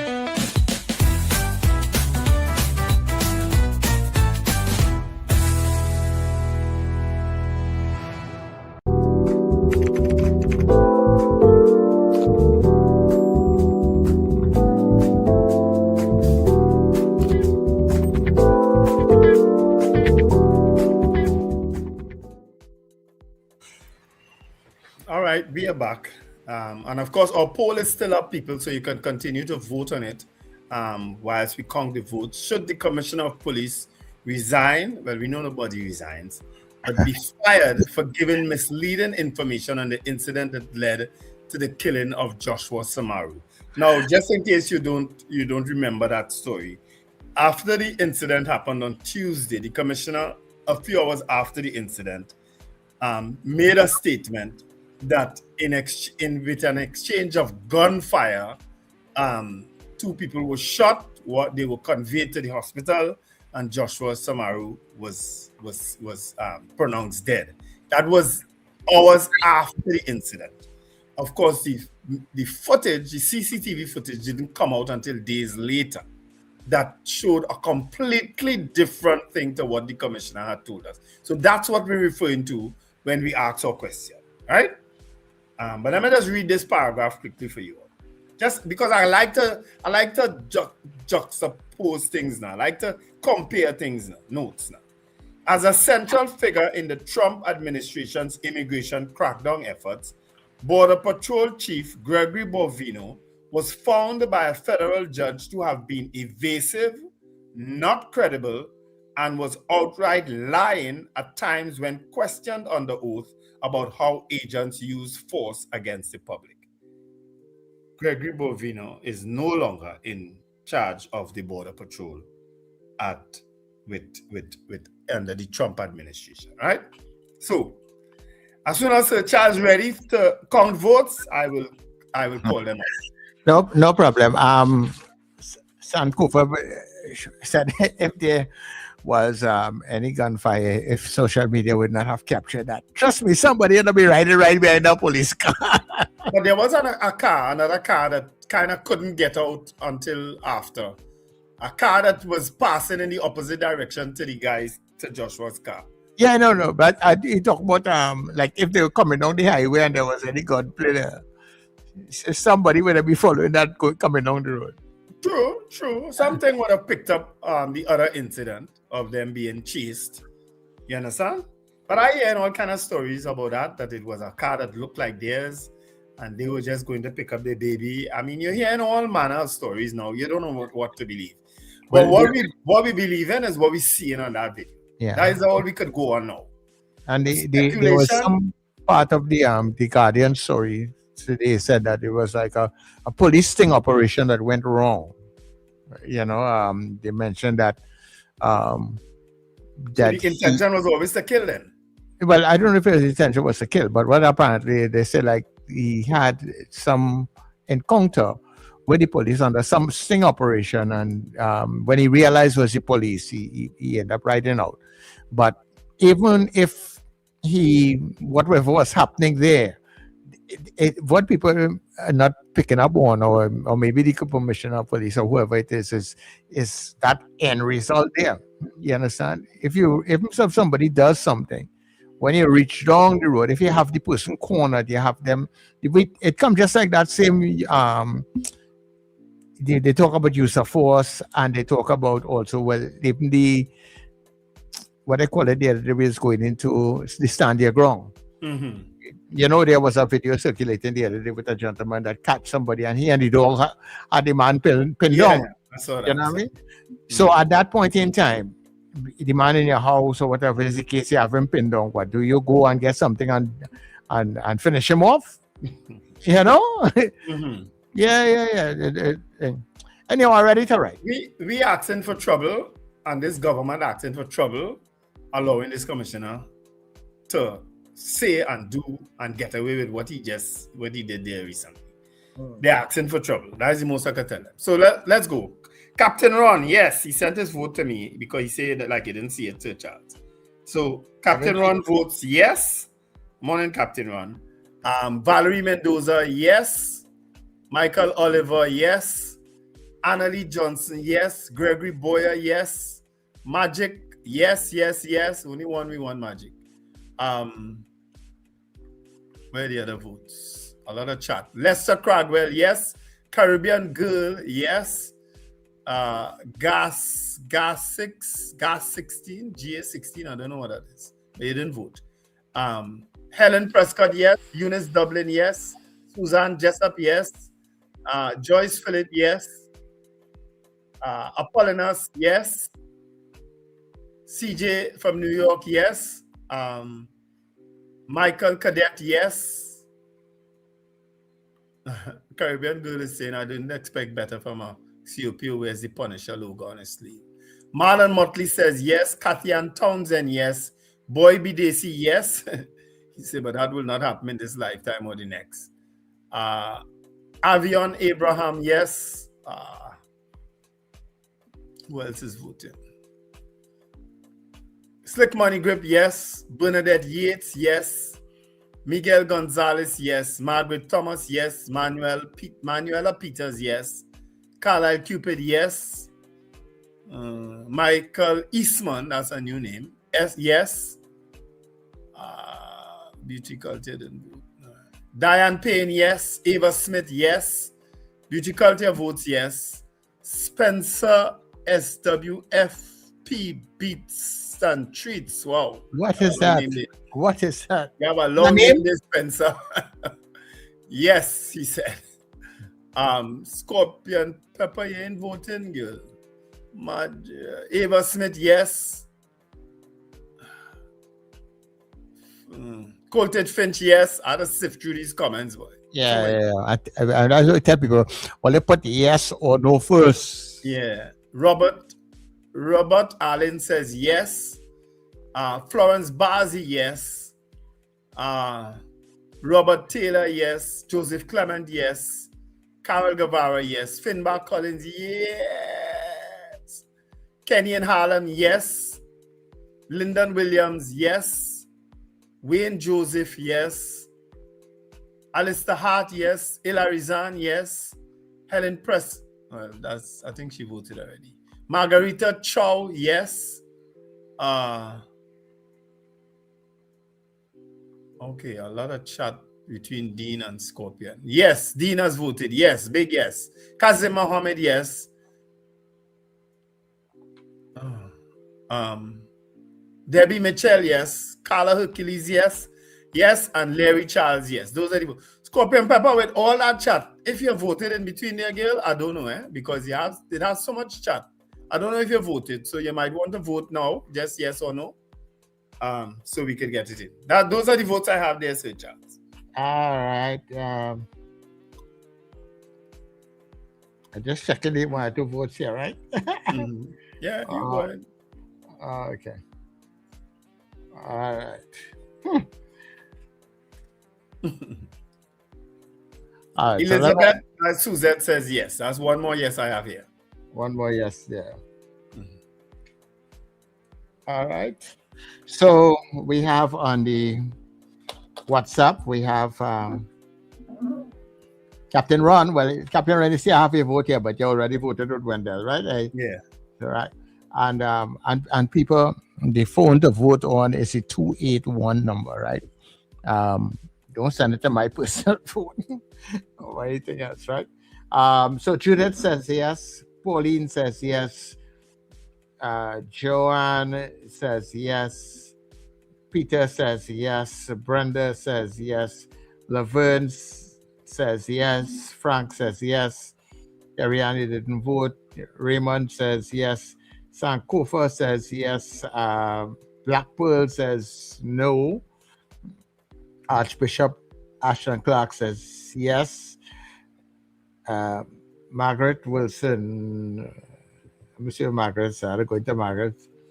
Margaret didn't vote. All right, okay. Evan says yes. Any others by you? Well, I don't know if that Evans is the same Evans who voted here. Yes.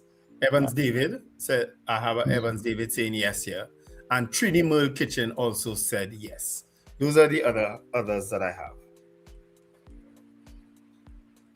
All right. So we had 61 people on the vote this morning, on the voting on the poll this morning. 61 persons voting. 60 of you said yes. 1 person said no. Pauline? Is it Pauline? No. I think it was Black Pearl, I think. Black Pearl, that's the name. Yeah, I think Black Pearl was the one that I said no. All right, so that's the end of our poll today. And of course, we're going to get into some calls. But I have some bad news for you all. I just got a message that Zena's brother just passed away in Tobago.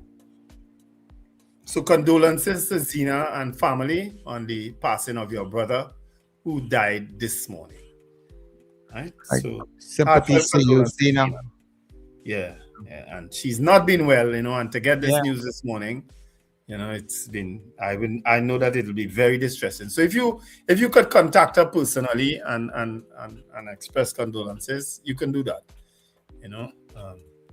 but her brother passed away this morning. So she is not in the best of positions, all right? Yeah, so I think that, most schools today, I don't know how many of them, and I don't know what's really going on with the whole tutor situation, because I'm reading where the cabinet is saying one thing. It seems that people are going through a lot of negotiations, and 10% seem to be going across the board right now.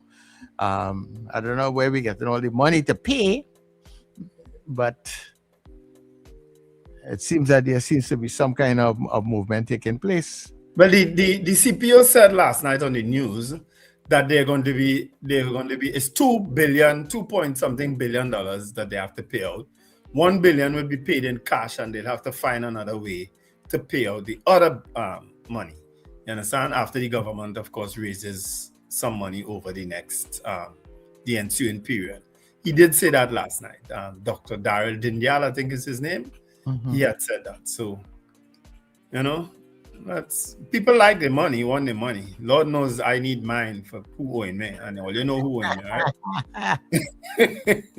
It ain't much, but I want it, including my back pay from local government. That because 7 corporations got their money, one of which was not Port of Spain. Port of Spain, we need our money. Minister Amin, we need the money. One in Khadija. Wow. You know, so those are some of the trending stories, as I said, taking place.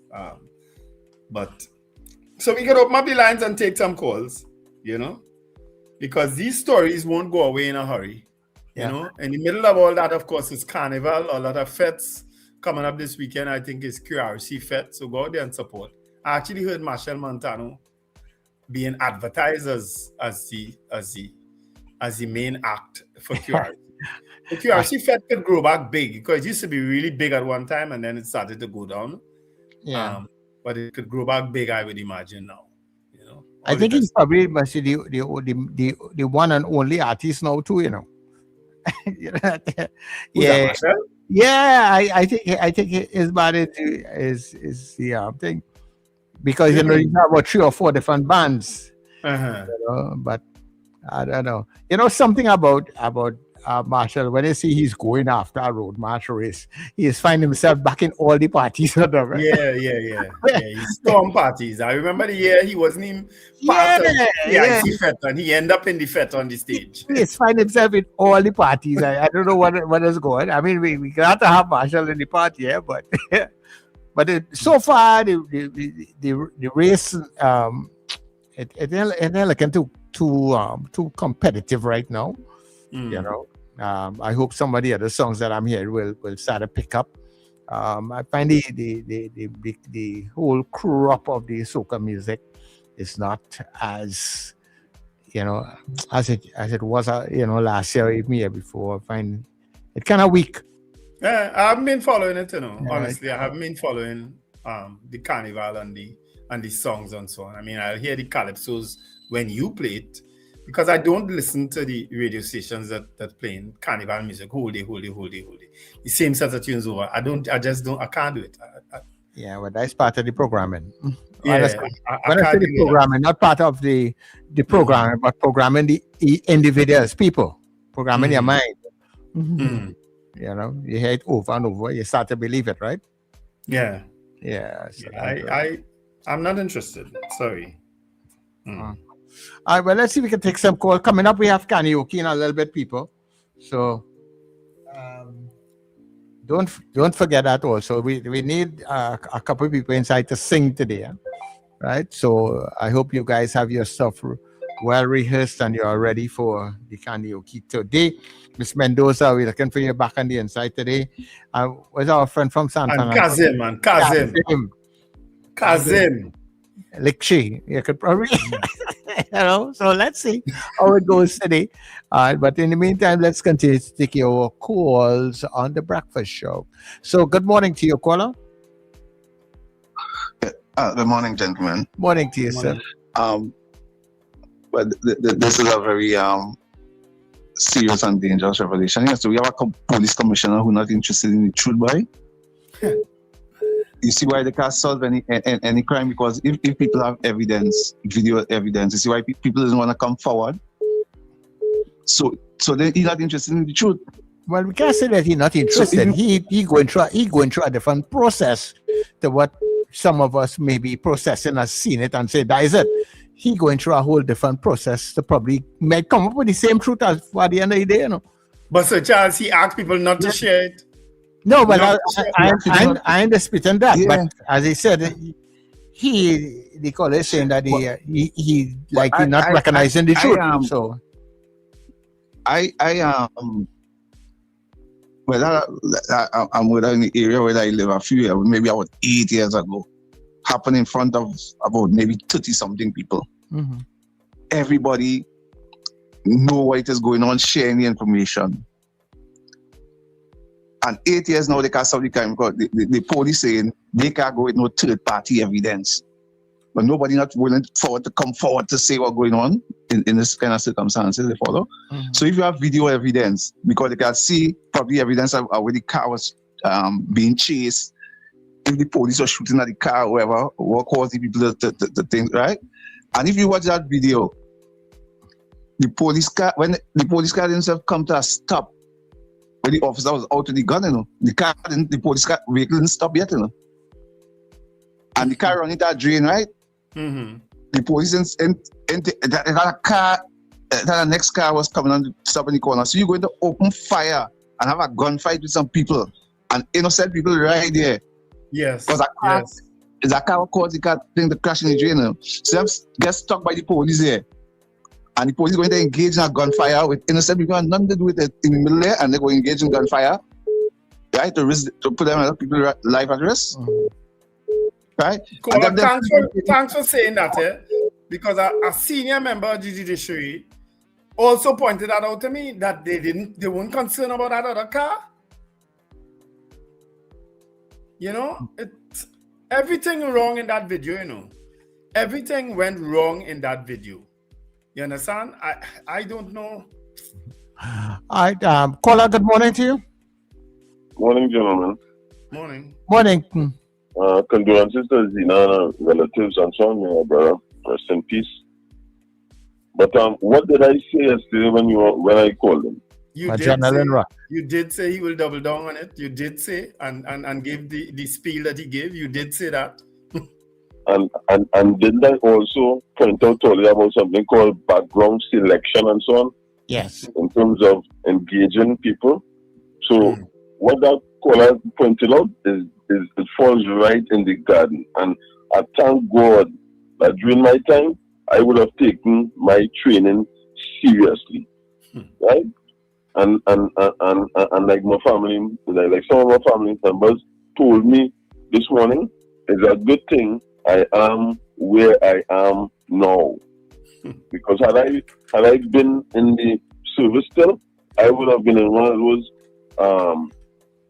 senior supervisory positions in terms of something like this happening. And I tell you, I would not have been a liked person. I wasn't liked anyhow, most of the time, by many people while I was in service. For instance, I took on state duty. Right? But I'm glad that the confirmation that I knew was coming was borne out for the public yesterday. Thanks a lot for the opportunity, gentlemen. Take care of it. Yeah, thanks. And I'll tell you something that caller before also hit on too, right? And this is based on my personal experience.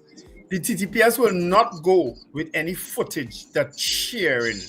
They have to go and extract that footage from that CCTV camera, that DVR themselves before it could be used. Because that's what they did with me. They said, no, they can't take my footage of it. They had to come and get it themselves.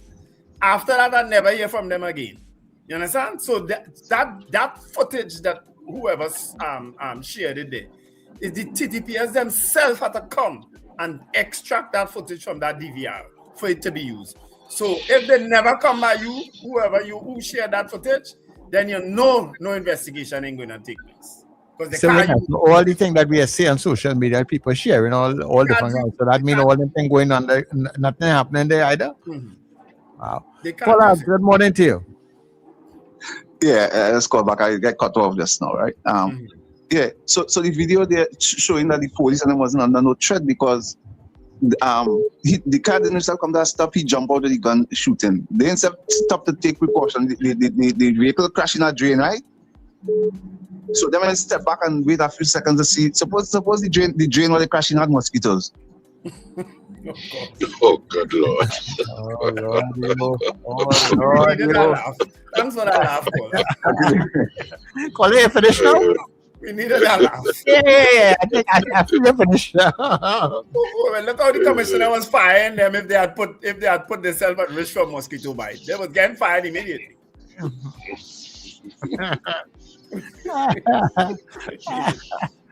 know what else showed up in that video? I think one of the guns malfunctioned too. The Galil, one of the guys was using. That's when he pulled out his handgun. Either that or I don't think he would have emptied it already. I think if you notice, he put away the Galil and pulled out his handgun and then continued to fire. Wasn't it 19 shots? Wasn't it 19 shots at the end? In all. That's the name back. I saw 19.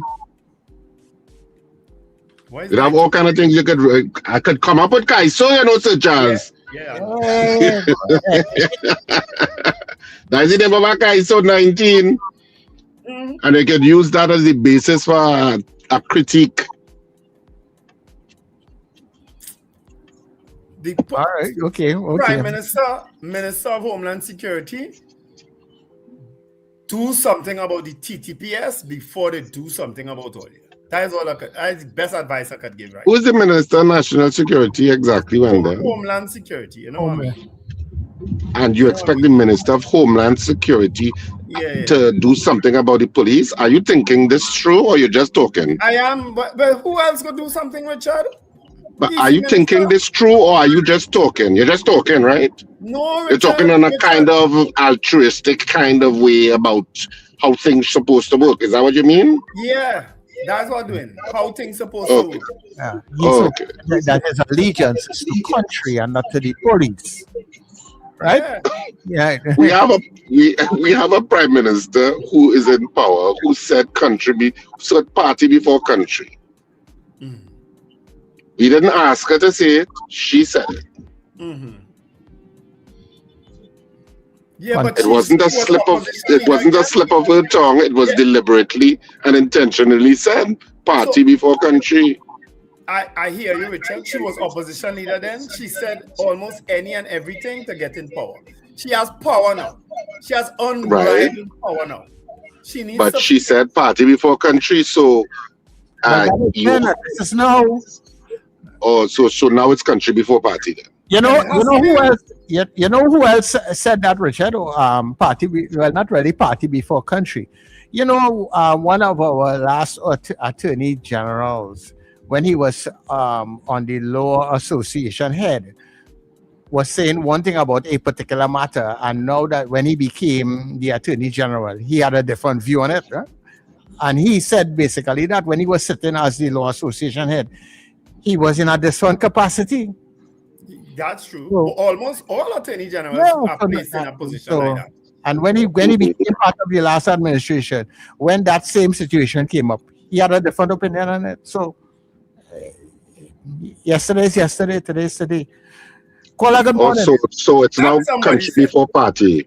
Was that all of that to justify that it's now country before party? Okay. So it's now country before the police service. Good morning, Sir Charles. Morning to you. Good morning, Mr. Wendell. Morning, Mr. Grant. Mr. Richard. Morning. Good with you all, fellas. I'm watching you out there since I get 5 o'clock as usual, waiting for you all. Anyhow, the Minister of Homeland Security. 5 o'clock and wait on me. Yeah, I don't want to miss all you. I don't miss all you at all. Not that I mean, Mr. Grant. I don't miss all you. What is supposed to be paying me? So when I wasn't getting no vision, no song, they are way to because I want to go on the next station because it's too deceitful. Anyhow, the Minister of Homeland, when he used to be on the tape, he made a statement that they and say the camera and them too heavy and you can't think that it's slam it down on the desk. Now we in charge. So you expect them to use the camera on them? Speak to Wendell. Speak to Wendell. Right. I can't see him face to face. He's hiding from members. So I will catch him in the market. I'm on in. Some PNM people they want to see me. That's why. No, I don't want to see him because the other guys tell all you. But life. You see life? When I reach the stage here, I just lie down in night and I sleep good. You know why? Because I treat people good when I was young. As I get old now, when I meet them, they say, Mr. Houston, boy, we can't forget you. And I feel good. I ain't no big ceremony, but my mind contented. And you see that contentment that your mind, anytime, I don't know some of them ministers like don't sleep in the night, you know, because when they're 5 years up, they'll come back in the public, as I always tell them, you have to come back to the public life. and say people you're wrong. At some point. Yeah. What all goes up must come down. Birds that fly high come down to that. No problem, Mr. Grant. Have a good day. That's what public servants. That's a kind of mantra. Public servants, ministers come, ministers go, but we still here. Yeah. They said that. They said that in the corporations too. Yeah. They say all your councillors come and go. We here right through. So all you can carry on, or all you want to carry on in meeting and thing. And some councillors were very abusive to people, to staff. Wow. But 22 years ago, Martin Joseph became Minister of National Security. And I remember the first thing he told me. He said, Wendell, I thought it was only the police service. So don't even think it's just the police service is a problem in this country. But you see the police service, he tried his best. Poor fella, he tried his best. But it's 10 times worse now. Wow. Than it was then. Well then we're in a situation where we can't help ourselves at all, because we've been dealing with these things for so long. That is why we could still play shorty money and no problem, and still see all the problems today. Mm-hmm. And you know what is sad about things like this? That when the police overreach or are part of an obvious extrajudicial killing in terms of proper police practice that is evident to citizens, and hence the public outrage about it, it diminishes your trust and your trust bonds with the public, and that in itself diminishes your capacity to fight crime and empowers criminals. Well said. All right. Because that trust is so important. Mm-hmm. And when you damage that trust by actions of your officers, and you don't hold them accountable, because it's a bigger picture. Mm-hmm. It means citizens now feel, well, okay, can I trust you? And you need citizens' help to solve crime. You do. You need them to be participants in the fight against crime. Yeah, one of the best campaigns the TTPS has used is see something, say something. That's one of the best campaign slogans they've ever had. And who are they referring to? They're referring to the public at large. That if you see something, say something, call these numbers. And they have several numbers that you could call. But how confident, how do you feel now? And I know it had real good police officers out there. I know that, And I know it had real good former police officers who also listen to this, listen and watch this show, They are part of the show, because a lot of them I hear from sometimes after and so on, right? Giving an opinion, right? How do they feel today? How do they feel? How do they really feel? We know how one feels because he calls here regularly, right? And gives his contribution. We at least know how one feels. But how the others feel? But what is a percentage? So yeah, that means you have others like him too. All right. Caller, good morning. Morning, sir. Morning, Mr. Charles. Morning, Mr. Patrick. Morning, Mr. Patrick. Morning, everybody. I listen to the commissioner of police, with due respect, sir, we want to know what happened down the road before we see the car go down his drain. When the car went down his drain, the man put 32 hand out the window and was coming out the car. That what we see? That what we see? You don't know if he was coming out the car, Mr. Patrick? Basically, he surrender. Yeah, but when you two hand up in the air, you can't come out of the car. Without going on the foot to shoot them. You know? So I don't know how it went on there. But that was one. But Trinidad right now is a crisis, And a lot of people shame to talk, afraid to talk. A lot of people who vote for UNC, like Chalo and them, are afraid to talk. How can Oh Lord, Yeah, I talking to that guy yesterday, right? Mr. Patrick, you was in the boot with me? Eh? You never vote in the first place? All right, Hey, Mr. Patrick. Mr. Patrick. All right, Charles, don't defend that. You know, the people like Charles who vote UNC afraid to talk, yes? Yeah, boy. Mr. Patrick, I don't want to look for my yellow jersey in the back there. Yeah. You know, I was talking to some people from Friday, Sunday, yesterday. A partner I have about. He said so far, 50 bar closed on.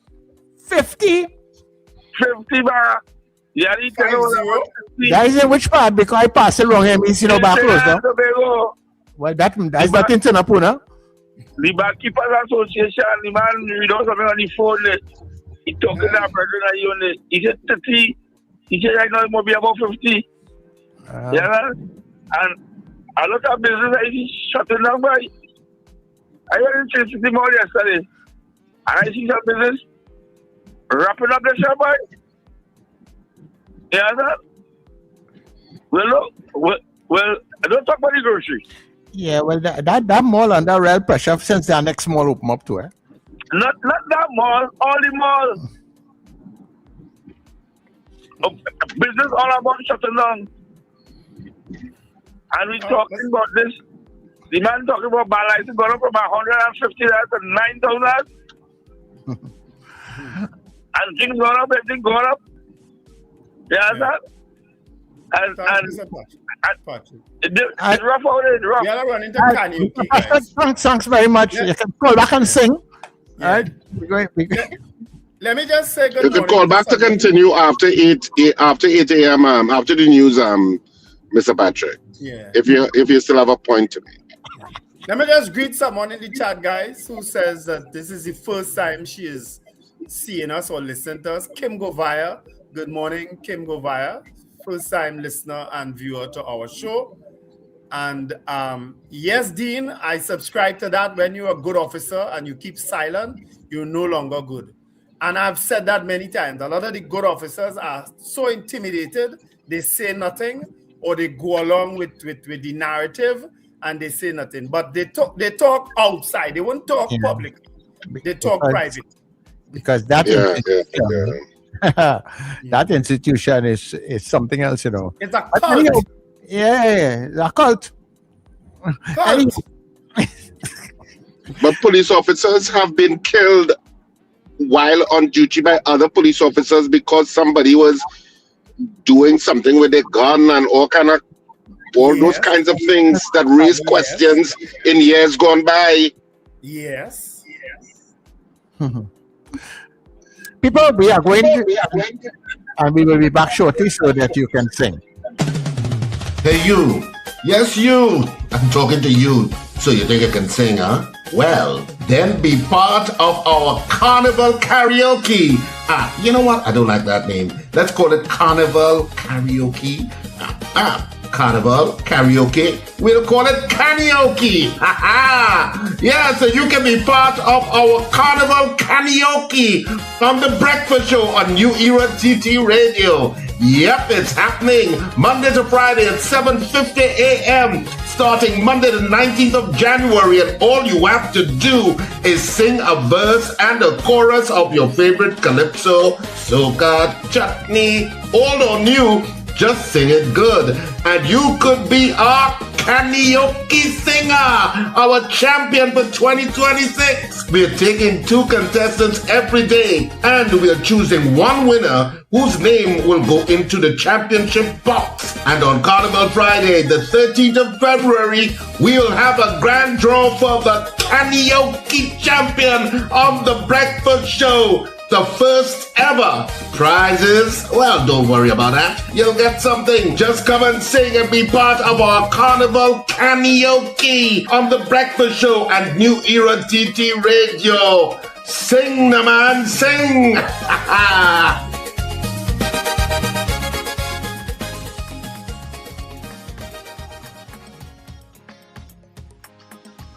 All right, so sing, the man, sing. All right. So the lines are now open because the karaoke competition is on. So you can now call in to sing your song. Lots of prizes are coming in. So 281-1315, 281-1315. This is your opportunity to call in and sing and be part of our karaoke competition because it's Carnival. Sing your favorite calypso, chutney, or soca. You could do it a cappella or you can do it with music, and you can win a barrage of prizes, including a case of beer, hampers from Sunshine Snacks, and prizes. We're still looking for somebody to donate a TV. We're still looking for somebody to donate a TV and stuff like that. So, so it'll be a nice, rich pool of prizes. We had to ask Furniture Plus for that TV. Yeah, Wendell will donate a trip for 2 to Ethiopia. And me and somebody, let me tell only one time. It's going to be me and somebody.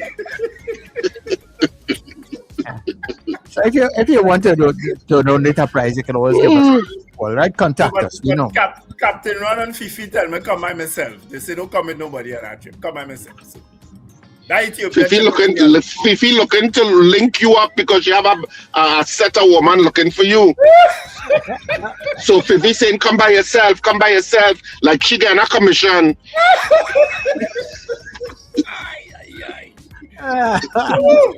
People only call, man. This is where they call and sing, If nobody is singing, we have no karaoke, You know what we have 281-1315. No, they will come in 281-1315. You know you want to sing. Come on, man. Sing, man. Sing.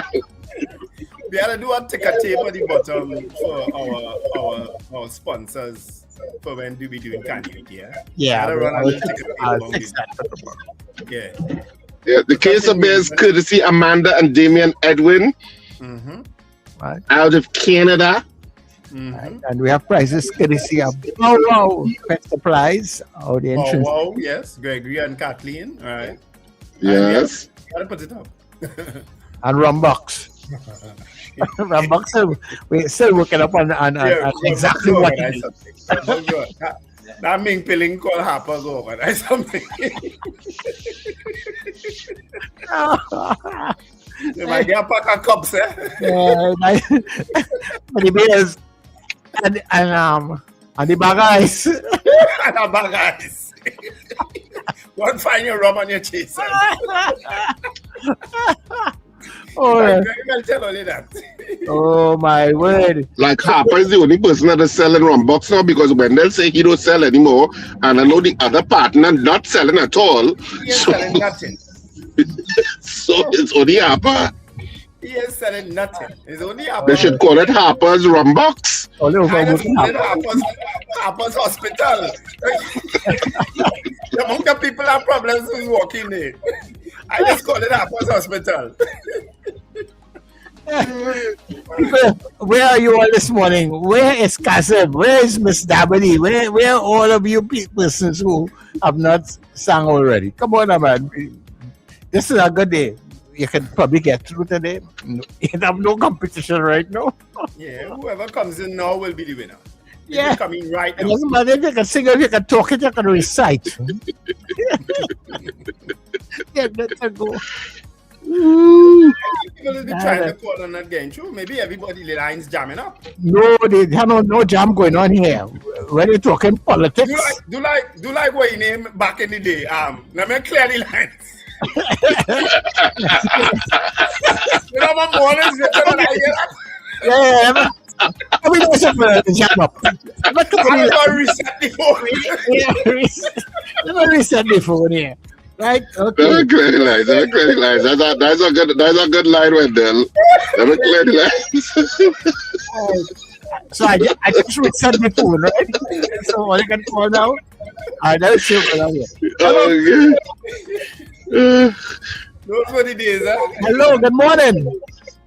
Morning, Sir Charles. Morning, Morning, Mamadi. See, I will reset the phone. I think that's fixed. Yeah. I'll go on, sir. Yeah, I ain't going to win nothing. Right? That is okay. You go ahead. Okay. Where's the money? I think I'm a same song. All right, go ahead. And when the last time you stop me before I finish the first verse, you know. That's why he ain't gonna stop it. There's only one verse and a chorus. It's just a verse and a chorus, that is it. So you disqualify yourself last time. I don't realize that. Right. Go ahead. Right. A lovely day for cricket. Blue skies and gentle breeze. The Indians are waiting now to play the West Indies. A signal from the umpire. Play's about to start. The cricketers come on the field. They all look very smart. Irapali Prasanna, Gigi Boy and Wadeka, Krishnamurti and Krishnumandan. Them boys could well play cricket on any kind of wicket. They made the West Indies team look so bad. We was in all kind of trouble. Joey Carew pull a muscle. Like what get for 3 run out. We was in trouble without a doubt. It was Gavaskar, the Grandmaster, just like a wall. They couldn't out the basket at all. Not a call. You know the West Indies couldn't out the basket at all. And next verse, right? Yeah. One verse. One verse, somebody. One verse. All right. Mr. Abadi, let me tell you something. Let me be brutally honest with you. You see, the last time you sang, you sung real good. I don't know what happened to you this morning. No, you lucky you don't have competition. God. You know, look how he pull you down, Mr. Abadi. He drag you down in the mud. You lucky you had a competition today. Go on, take win. You know the tune. I think great party and I can take party. Nobody, thank you very much. You can't buy today. You're lucky. Oh, no. Well, then you're ready. Hello, good morning, caller. So Charles is wicked. Wait. Aren't we going to the news? So Charles is wicked to take our next call. Hello, good morning, caller. All right, if you know who was that, you can't do Miss Davidi that. You can't do that. Because anybody else come and sing a song better than that. Don't do that. No. I find that was a good. You hear those pronunciation of those names?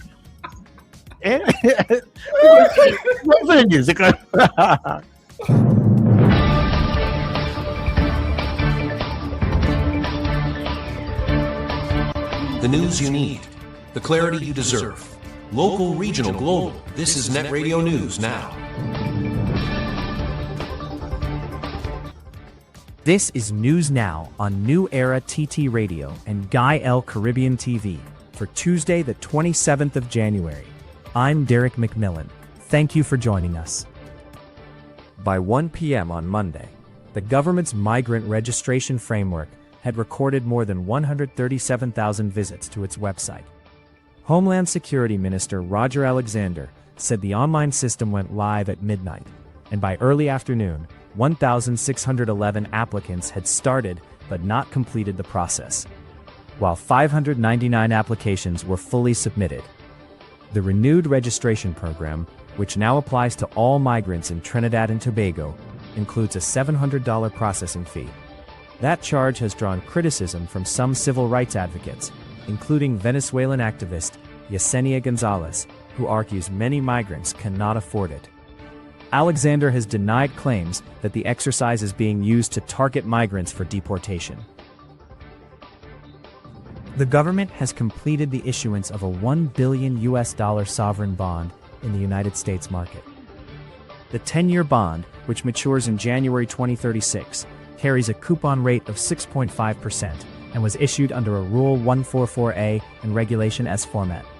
The bonds are senior unsecured obligations of the Republic of Trinidad and Tobago, governed by New York law and listed on the Luxembourg Stock Exchange. The Ministry of Finance said the issue was oversubscribed by about 2.5 times. Proceeds will be used to refinance existing U.S. dollar debt due in 2026 and for general budgetary support. Finance Minister Devendranath Tanku said the strong investor response reflects confidence in the government's policy direction and credit standing. The Chief Personnel Officer, Dr. Daryl Dindial, met with the leadership of the National Union of Government and Federated Workers as wage negotiations continue. Talks centered on a proposal for a 10% increase in wages and allowances covering the periods 2014 to 2016 and 2017 to 2019, including the consolidation of cost of living allowances. The offer carries an arrears value of about $2.6 billion and includes a mix of cash and non-cash benefits, with an estimated annual recurrent cost of $230 million. Dr. Dindial said revised salaries are expected to take effect by June or July 2026, with arrears paid over 2 financial years to reduce pressure on state finances. THA Chief Secretary Farley Augustine has reshuffled several former secretaries into new portfolios, signaling a no-nonsense approach to governance as he pushes Tobago's development agenda. Speaking on January 26th at the swearing-in ceremony at the Magdalena Grand in Lowlands, Augustine said tradition must not stand in the way of efficiency, stressing that only what is written in law must remain unchanged. He told secretaries and assistant secretaries that Tobagonians expect results, not excuses, following the Tobago People's Party's clean sweep of all 15 THA seats. Augustine said Tobago will be transformed by 2030 and aims to surpass regional counterparts by 2045, adding that all lawful instructions must be carried out urgently, professionally, and in the interest of the people.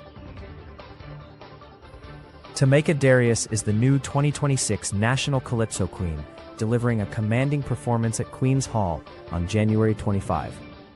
Dressed in a flowing white gown and traditional Zulu Isicholo headpiece, Darius combined striking visuals with sharp social commentary in her winning song, No Love. The performance criticized what she described as a growing lack of empathy in society, warning that the loss of community values has fueled crime and social decay. Naomi Sennett placed second, Corrine Tiny Williams-Figaro finished third, and Alana Lady Watchman Sinnott Khan came fourth. Darius's victory message was clear: the nation must rediscover compassion and unity. In international news, freezing temperatures continue to grip much of the eastern United States as a powerful winter storm moves across the region. At least 20 deaths have been linked to the extreme cold and heavy snowfall, though officials say some cases are still under investigation.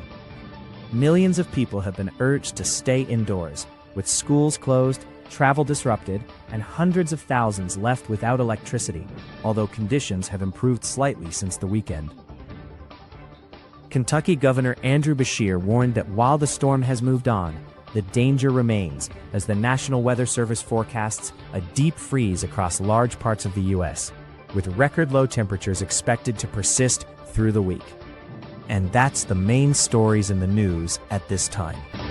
That was News Now. Stay informed with New Era TT Radio, NETT Radio.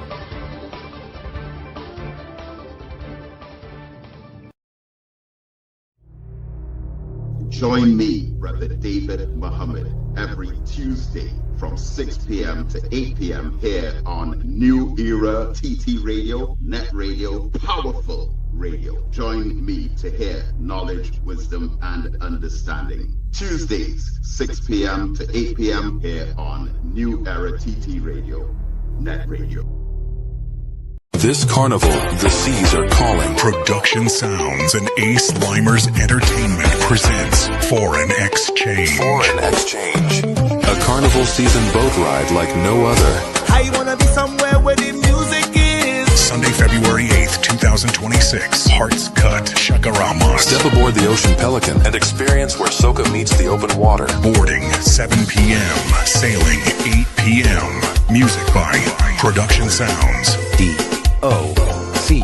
Kevin Baker, beats by Robin, Young Pro and Bounty the Voice, DJ Eldon, and featuring International Steven, all the way from the U.S. Tier 1 tickets, $250. Tier 2 tickets, $300. Cooler included. No glass bottles allowed. Get your tickets now at islandetickets.com or call 29218-47. Sunday, February 8th, 2026. Hearts Cut, Chakaramas, Foreign Exchange. Jump into savings at Furniture Plus. Enjoy up to 40% off in-store and online. Find amazing deals on furniture, appliances, mattresses, and more. Plus extra discounts on credit plans and free gifts with select purchases. Save more at Furniture Plus today.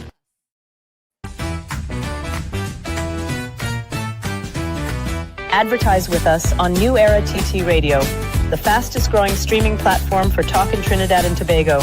Audio and video ads welcome. Elevate your brand with us. Connect with us at newerattradio@yahoo.com or call us at 299-5156.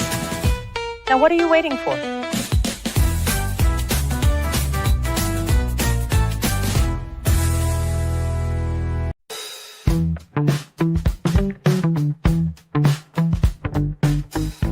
S&H Rumbox, 137 Western Main Road, St. James, for all your retail and wholesale needs for alcohol and non-alcoholic beverages. Call us at 686-0599 or visit us at 137 Western Main Road, St. James. S&H Rumbox, drinking out of the box.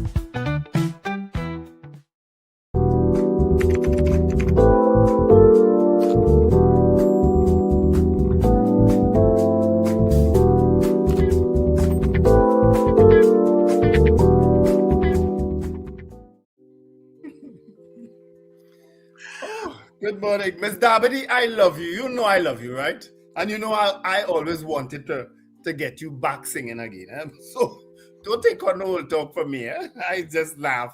I just love to laugh. And I need to laugh these days plenty. Trust me.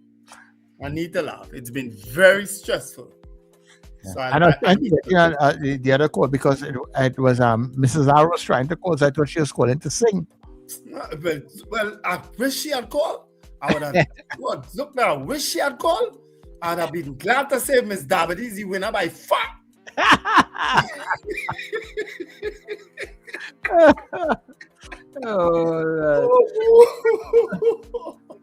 Every time I try to engage, she calls, it jump off, so it's a good thing I had to reset the phone.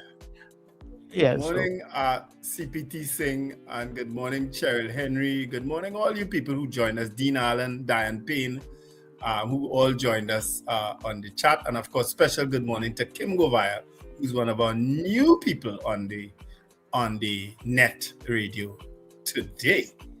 All right. To all our folks out there in North America, apparently with the snowstorm and the snow, is it still snowing? No, I think it stopped. But they're very good at icing up. Salting that place and getting that ice removed. They've been very good at that. That's one of the things they have. How I should put it, excelled at whenever they get these. Well, they haven't gotten a bad snowstorm in a while. You know what I mean? Canada certainly had it really bad too over the weekend. But I guess. Well, I ain't hear the words global warming coming out of this one, but I'm sure it's there, But 15 people, I think, have died so far in the United States with that snowstorm. I don't know in what circumstances they died. I'm seeing CPT saying people freezing to death. But I know you see people on the street, living on the street. I don't know where they go when that happens now, boy, but I've seen people on the street, especially in Toronto. Wow, it's a scary thing to see so many people, addicts on the street, living on the street, Yeah. I was looking at a video, I don't know how recent it is, with an attorney, a Black American, and she was detained by the law enforcement officials. And when they detained her, she was asking, why, and they said they had some suspicion as to some reason, and she said that well, that can't be me. I'm a citizen. She gave her information, but for some reason they did not really verify her information at that point in time, and they arrested her, took her to the detention center, put her in cell, and all those hours passed, and before someone came to check her identity, and it was verified that she is a citizen. She's a good standing citizen, has no nothing before the courts or anything like that. But that took her some hours before they were able to do that. Something that they could have verified in about 30 seconds. You understand? Yeah. I tell you, police officers worldwide are programmed to think a certain way, Yeah. And they programmed I think that she sued them and she got some money from it. But it just goes to show why it is that and you all have the technology that you all can verify people when they are saying certain things, and you refuse to use it, and you would lock up persons. That I don't know why. That's a part of the whole thing. I just can't understand with some people why. If you don't have a strong countenance to show your own characteristics, you'll get caught up in a lot of people get caught up. I've told you of experiences I've seen with people who I know personally who went into that service and changed. Some of them changed very quickly. Some of them it took some time, but they changed. Lord knows I know that. Richard, go on. When he just fell out there, I was him moving around in the background there. So. Yeah, no, they change. You have to be very strong to survive policing. Very strong. What you talking about now? How they recruited? No, not how they recruited. When they change. In other words, if your own strong. Oh, you mean your disposition? Huh? Disposition you're talking about? Yeah. That has to shine through. You have to be strong to be able to withstand that cultish behavior that exists within policing, and it's worldwide. But what do you do in situations like that? I mean, okay, but then a lot of police officers, I suppose, they give in because you're in the service. This is now your job, your career. You have your bills to pay, your mortgage, and all those different things. You have a job, and you are seeing things that are going wrong. Colleagues who are doing different things, and you go to your. But I think I can answer that. Sir Charles. Mm-hmm. It's about culture. It's like an orientation when you enter a new job. When you enter a new job, you don't know anything about that job, right? In a sense. Now what they do is they start to train you, right? So they have a recruitment period where they train you in terms of the substantive issues of that job. But then every job and every institution has a culture. And you eventually get introduced to that culture, which is a formal culture and an informal culture. Right. If that informal culture is based or steeped in inappropriate behavior, it becomes or possibly infects your cultural behavior in that institution. So it means the problem isn't so much the new recruits entering, The substantive problem is the culture that has been allowed to fester and be informally recognized as okay behavior, even though for citizens it's not okay behavior, but within the institution, and I'm speaking generically, but within the institution, that kind of culture is acceptable. And until you as an organization recognize that culture is not acceptable, and you change the culture that is embedded in the institution, then you're going to get different behaviors from new recruits coming in. Yeah, well, yeah, and that is what I'm talking about, because like as a recruit, I'm not talking about a recruit coming in and just getting into the culture. I'm talking about a recruit who's coming in opposed to the culture, trying to go to your superiors to report certain things that are happening. And but you can't because the culture is overwhelming. If you're in an institution, you are new to the institution, you don't feel empowered and confident enough to challenge the culture of an institution that you're now entering. The people who are best positioned to challenge the culture are the ones who understand the institution the best, which would generally be people who've been there for years. The seniors, yes. Yeah. Because they're the ones who understand what the culture is, where the gaps exist in terms of proper behavior within the culture and how to fix it. A new recruit is not empowered to do that because they just don't have the knowledge. Right. And that's why I'm saying. I want to add something. I feel sorry for a recruit like that. Yeah. I want to add something. There is also a growing culture of Christian police officers. They have prayer groups. They have all manner of things. They are, for all intents and purposes, they are not caught up in the rogue and corrupt element of the service. They are Christian police officers. They too are still caught up in that culture of saying nothing, and they feel that they can pray their way out of this. But Wendell, let me correct you. Just because you give something a label of Christianity doesn't mean that you're not engaging in inappropriate behavior. Understood. But I'm speaking about a certain type of inappropriate behavior. You understand? I'm qualifying the inappropriate behavior now. Because it's inappropriate that you would know colleagues doing something corrupt and wrong. You know that they are criminals and do nothing. That's inappropriate behavior too. But Wendell, there are also many people who are religious and since you're talking about Christianity, let's focus on that. There are many people who claim to be Christians who are criminals. True. Because that's how human behavior is. Because you label yourself something, it's not some sort of panacea to mean that you're always going to be following the rules of what you claim to believe in. That's not how human beings operate. Yeah.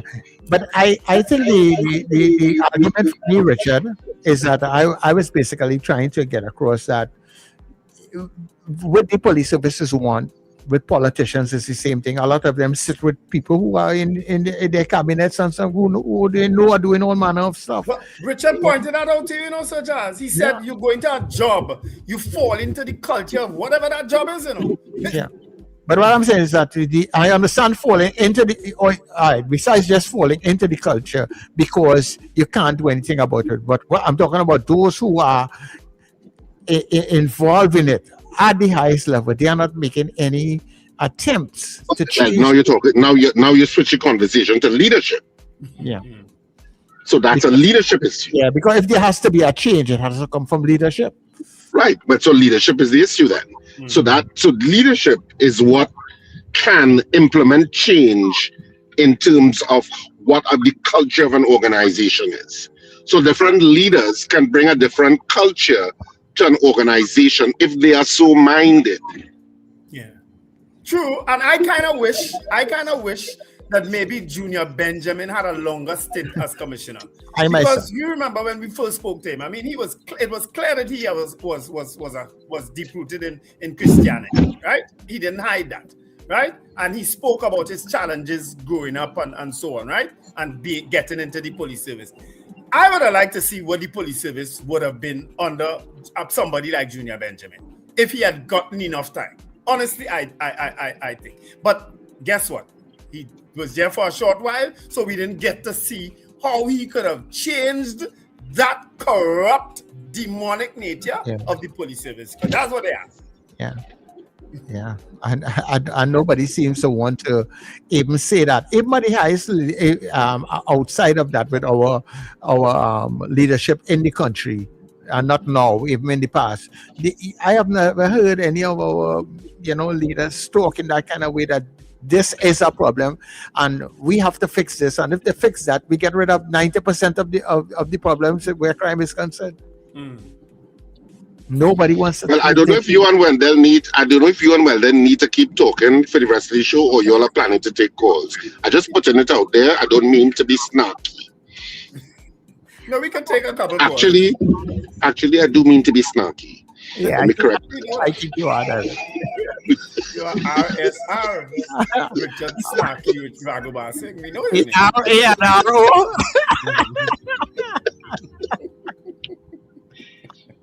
I want to tell him FA, FOA, but I'll go hush. Everybody's RA and RO. Yeah. Right, so people, we can take a couple of calls and in between this session. So yeah, call us. Caller, good morning. Hi, good morning, gentlemen.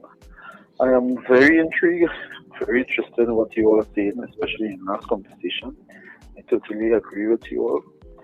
But I want to emphasize that this whole issue pertaining to a recurrent problem in terms of transparency with the police service and accountability and influencing the culture within the organization.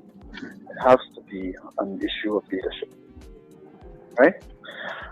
From the top will signify a subliminal meaning message how it is that your ground troops will operate. If I am a commissioner of police, I have on my emblem, on my shoulder, a patch signifying the Punisher. And if those who are aware who this character or the Punisher recommends or represents is somebody who acts outside of the law. Yeah. Right? So your message at first of leadership, in terms of communicating that to your charges, is how they will respond. Does the commissioner still have on that patch? Yes. Okay. Right? And the next thing too, we as people within this country must demand accountability from our leadership. The commissioner of police should not send out a message, should be standing before all of the media person and taking questions. I do not accept what was stated. It does not matter what occurred before that we didn't see. Our eyes are plainly seeing what person surrendered, and to take any action of that course results in one finding, right? And if it was good police practice, you would have remained in your vehicle or remain in a ascending position and inform the person to come out of the vehicle with your hands held up. Right? Yeah. So no matter what was stated, what happened before, what has happened is the final result. Right, gentlemen? Yeah. And caller, as you raise that, right? It means now, if we have to take the commissioner as his word, the latest set of words, that based on the information he has, that he has been advised not to release, that he is justifying what he saw at the end of that tape, what he saw where this car was riddled with bullets, whatever information he has before is justifying the end. That's that's the natural interpretation of what he said, And I want to agree with you, Wendell, because he also said he saw no reason to censor anybody involved in the incident. Yeah. But he kind of gave a caveat by saying that depending on what the investigation reveals, then he will act. So even though there is a lot of public outrage and pushback according to what he saw, and I assume they must have gotten some pushback from politicians. Even in the government, the members of the government are also citizens of this country, and they must have been upset by what they saw. Now, nobody has articulated that in a clear manner, that they're upset by what they saw. The closest we have received so far is the Prime Minister saying that they should wear body cams, not must wear body cams, which is a more emphatic response She said they should wear body cams. That's the only inkling we've gotten. There's been no minister that has been said, I am outraged by what I saw as a citizen of this country. No minister has said that. Yeah, nobody wants to talk about the None. Richard, can you hold 1 minute? Caller, good morning. Hello, good morning. Mrs. R. Good morning, honey. Good morning, Mrs. R. And congrats again on your 15 years. Anniversary was so beautiful. Oh my God, it's so lovely, as per usual. So I am always super ecstatic. And Rich, I want to tell you, thank you personally too, just in general for, all the good leadership you have given over the years of knowing you. And I want to know, Richard, Westwood Park was on TV. On a lighter note, because if you went there with the heavy cells in the morning, no. On a lighter note, Westwood Park showed over the weekend, and I am watching this fine red man. And all I know Sandra back in the day because I'm a friend mommy, which is Judith Theodore. That's not Betsy's mommy. But if you see this red man all year on Westwood Park, that's no wonder. That is my Mr. R. When I tell you, good looking red man, oh my God. I could videotape it. I had to send it to him. I had to say, nah, mommy. Say, come quick. Look your boy. Looking real sweet and nice. Richard, will you have something to give away or something? Or? Hey, Richard, you have a play coming up, but you want tickets or something? No, boy, you just jealous, red and blue. Anyhow, the point is, on a serious note, I hear Wendell calling up her name yesterday and saying, oh, Mrs. R very quiet and saying, my whole take, Wendell, is I don't like to jump like everybody and say, yay or wrong. That is never me. And if you know me, because you really don't know me, I look at situations. I have my opinion. I may share it with close people, but I do not jump on social media and shout out outrage and out this and that's wrong. And because you see, this morning, what the gentleman said, the police now the COP, what he said to Barrow, other evidence showing differently, which they can't speak. I always say, I just find those things hard to believe, Wendell, that you would just shoot down people just so. That is me. I want to give somebody benefit of the doubt. I want somebody to do a full investigation and then come back and say. Some situations are very unfortunate. This one looks like a very unfortunate one. I agree. But many times, Mr. Stevens, you will say I defend police. And yes, I will defend some of them. Because some pests out here, Richard will share a different opinion, and that's fine. We agree to disagree. But at the end of the day, when you have pests out here, I feel you should be killed. When you have pests, you should be killed. Well, let me talk now. You want to talk whole morning? No, I'm asking you a question.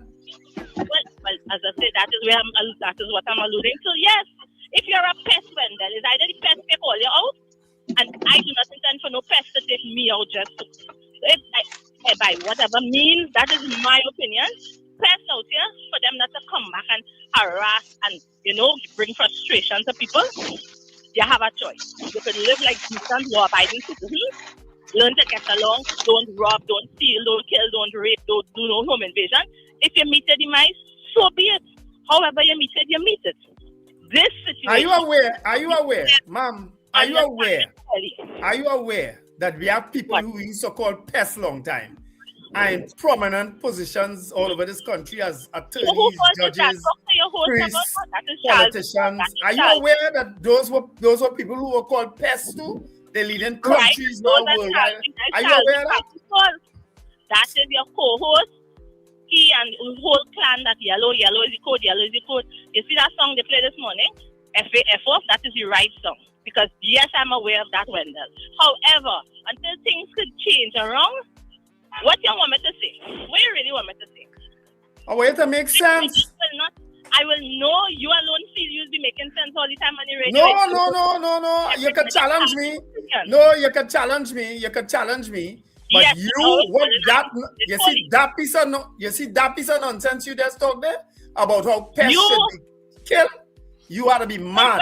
You are mad, woman. You ought to be crazy to talk that on a national radio. But Wendell, you have a mouth and you have a hole in your face. You just talk things. I could do the same thing to you now. we go. It's a matter of opinion and difference of opinion. That's the second point, right? Yeah, but the disrespectful road now. Yeah. Whatever, Charlie. Have a lovely day. Rich, have a lovely day. Wendell, everybody have a different opinion, and you just have to respect that I share different opinions. So if it is you don't agree with me, you could say, fine, let's agree to disagree on that statement. It's as simple as that. I find pests out here are pests, and pests, what do you do with pests? All right, okay, no problem. Thanks very much. Take them off the radio.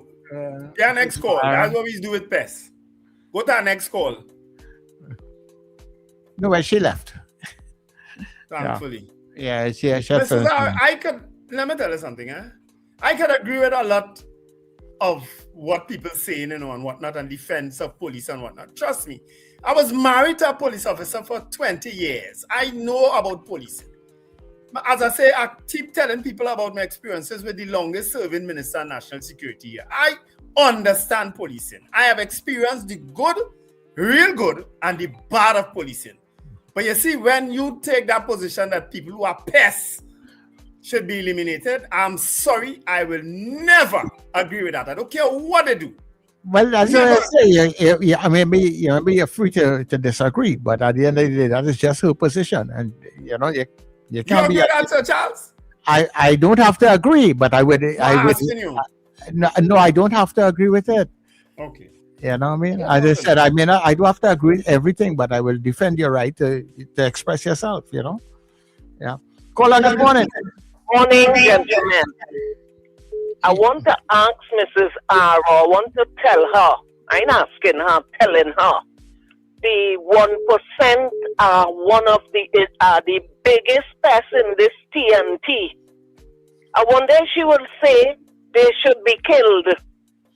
They are the biggest pests for what they're doing, but nobody don't go after them. The biggest pest, Mrs. R. But you see, all you just watch the little black boys. But them are the biggest pests, Mrs. R. I am not agreeing with what they're doing, but I wonder if one of she relatives who doing crime and the police hold them, if she want them to execute them like how they execute them fellas, Mrs. R, you real tripped me this morning because all you just defend them who doing the wrong things. They're doing the wrong things with nobody and touch them. The police are not afraid to go after them, Mrs. R. So the pests and them, when they start to do what you want them to do, the pests, when they start to do them 1%, then you could talk. I get so vexed. Anyway, let me say what I called to say. You still call for something else? I want to commend, no, Mrs. R, just stripped me. I want to commend Dominic Romain for the way he handled Jolene John in Parliament on Friday. Imagine she telling Dominic Romain when he talk about how them traveling all over the place when them used to criticize the PNM. And he talk about it, mind his business. Well, boy, Miss Dominic, go to the head of the class. Dominic tells he said, that is my business. I'm a taxpayer and I have a right to talk about it. Well done, Dominic Romain. I'm going with that one. All right. Okay, no problem. Thank you very much. All right. People, just before we wrap, that is where we're going to leave it for the calls this morning. Thank you very much. Thanks to the people in Guyana who already left us, I think, by now. Oh, you don't have a screen in front of you yet? Oh, go you. Then had the screen. Oh, gosh. I generally don't put it. I explained to the man beforehand why I don't have a screen in front of me. You know, he said, he get like a pest, huh? A real pest. You said last time I raised it. Yeah, I have to get a monitor. Well, I get around to it yet. Yeah, okay. I get around to that yet.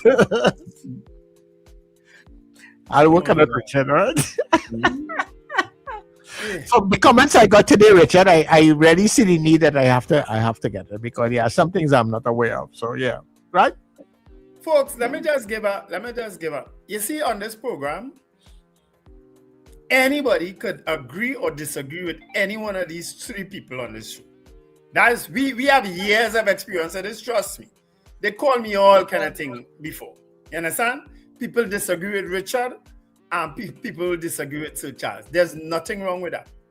But I draw the line at some of the comments that people make. Thankfully, a lot of them don't even message again in the chat. Like they give up. They realize they're in a losing battle. But I don't play politics with certain issues, right? As I tell all of that, especially when it comes to crime. Which is why I never say this minister should go, this one should go, that one should go. You understand? I don't get involved in them kind of things, especially when it comes to crime. But you see what's happening right now in Trinidad and Tobago? I warned the PNM last time, and I'm warning this government now. If all they don't get a handle and control how this place is policed, we are wasting time. Every time we interview a commissioner of police, I used to tell them, I say, if all you can't fix the police service, all you can't fix this country. If you can't fix, anytime you defending, a commissioner comes out and defend that, what we see on a video, you know we're going back down that slippery slope. Yeah, straight down to the end this time we are to try to claw our way back out of that now. Yeah, well, apparently we can't fix the police service because it look like it's unrepairable. It's everything is repairable. Everything is repairable. It gone past. I will always be optimistic about that it can be fixed. Leadership is what is important. Yep. You know, and for good citizens to call out bad leadership. And I think the public outrage from that incident that you saw, and obviously it was a lot of public outrage and a lot of pushback, hence the Commissioner of Police felt the need to do a subsequent video after kind of putting his foot in his mouth, kind of because of what he said initially before the CCTV footage came out. And the CCTV, and that's what I said, it damages the TTPS credibility when you say one thing and then video footage comes out and says, well, and people can actually see it and say, well, wait, that's not what's lining up or aligning with what you said, which is obviously what is happening in the States now in Minneapolis. But that's when the citizens have to stand up and open their voices. And if the leaders that we have, and we have leaders in all manner of places, we have leaders in religious society, but the Catholic Church and the Archbishop felt it more appropriate to talk about social media and children and stuff like that. Why is he not indicating his outrage at issues like this? Why is the IRO silent? Right? Why are leaders in business silent? Why are people seemingly afraid to speak out and say, look, that's wrong, and we should be morally outraged by incidents like this because it defines our country and it defines the way we move forward. And at a certain point, we have to say it is unacceptable. Even the Law Association hasn't said anything. Yes. Like people take too long to say after the rest of the society is outraged by obviously what we can see. Isn't that people in shock, Richard? Isn't that some people are in shock? Leadership doesn't require being in shock.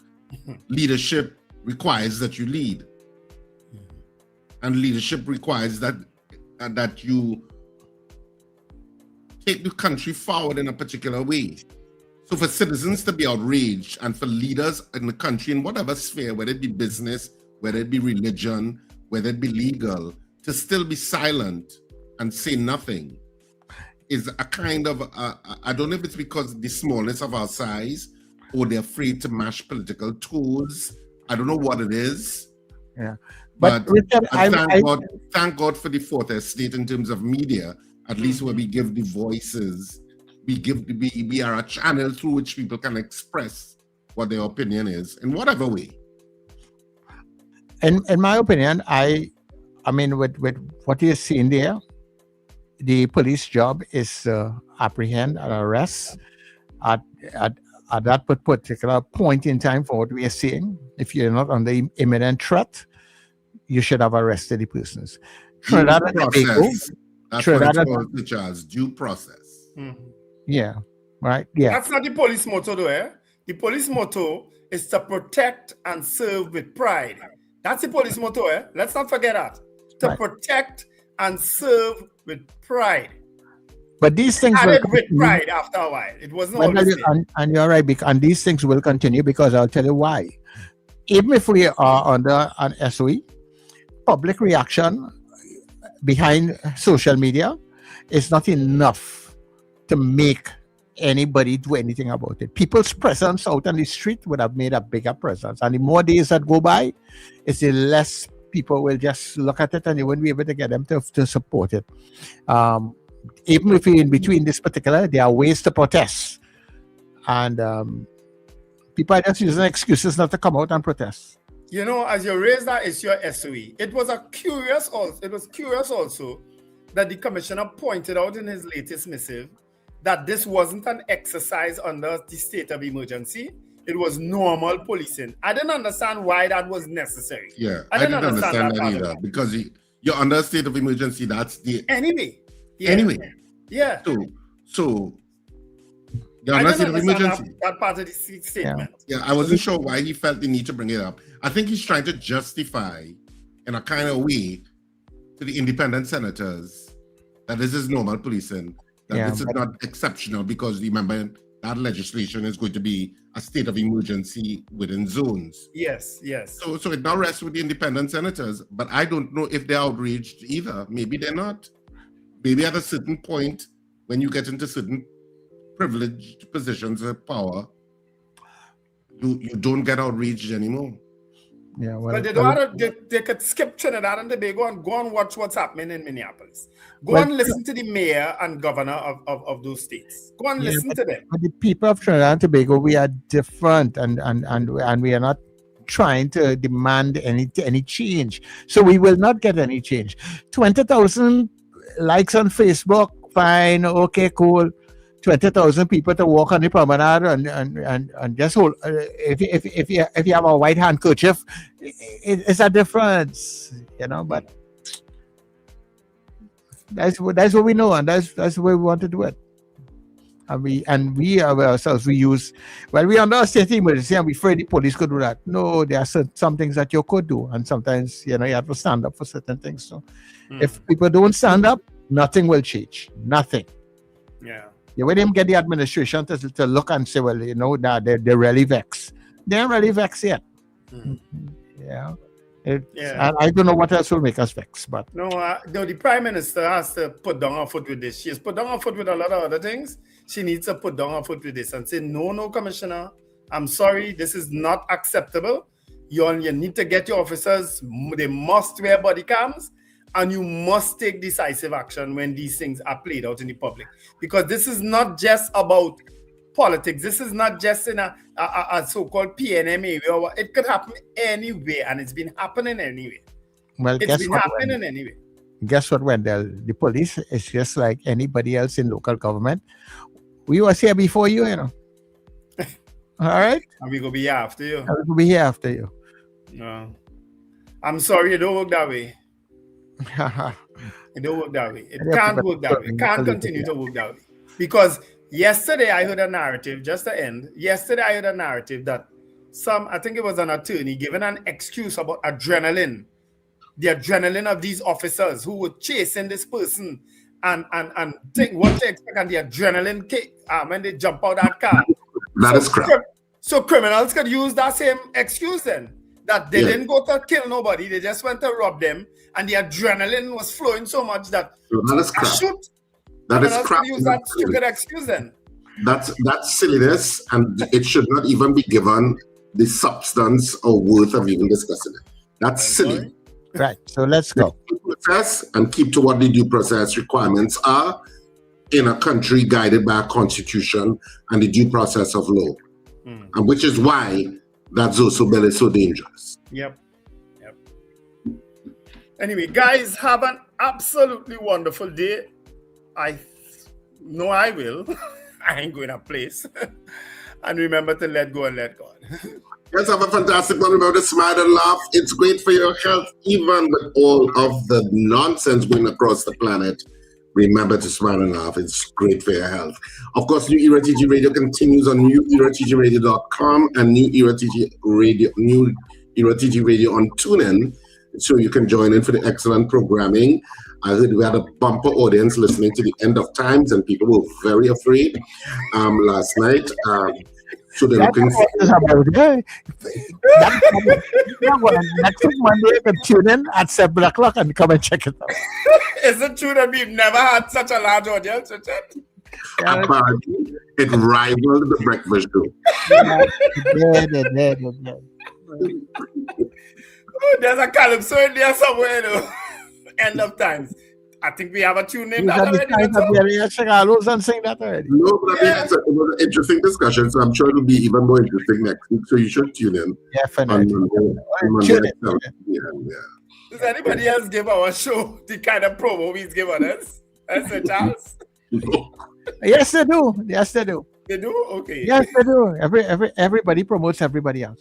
Oh, good to hear. Good to hear. I make it my duty to promote the End of Times. We will promote the End of Times. Yes. And don't forget, tonight is David Mohammed, Dr. David Mohammed on. All right, he's on tonight. Yeah. Yes. Gotta go. His advertisement has a kind of foreboding music. Play David Mohammed's answer, John, before we go. And listen to the foreboding music. Listen. Play this. Join me, Brother David Mohammed, every Tuesday from 6 p.m. to 8 p.m. here on New Era TT Radio, NETT Radio, Powerful Radio. Join me to hear knowledge, wisdom, and understanding. Tuesdays, 6 p.m. to 8 p.m. here on New Era TT Radio, NETT Radio. It's like a violin that's stuck, eh? It's a very foreboding. It's like, I am not about jokes and laughter. I am about seriousness. This is David Mohammed. And people, enjoy the rest of your day and stay with us on the night. I don't even get any token from us. and the only thing to ease him up is about 4 mano chicken sandwich. Oh, that's it. Nicest version I have on. Oh, God. Eh? David, we love you, boy. All right. Anyway, let's put up the breakfast show this morning. Have a fantastic day, people. We'll speak to you back tomorrow morning. Always interesting. Always, we know you have choices on what you watch and what you listen to. And we're glad that you chose us. Speak to you bright and early tomorrow. Have a great one. This has been the Breakfast Show. All right, let's go with that. Yeah.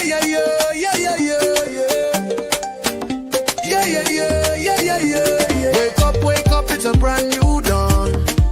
The breakfast show got the vibes turned on.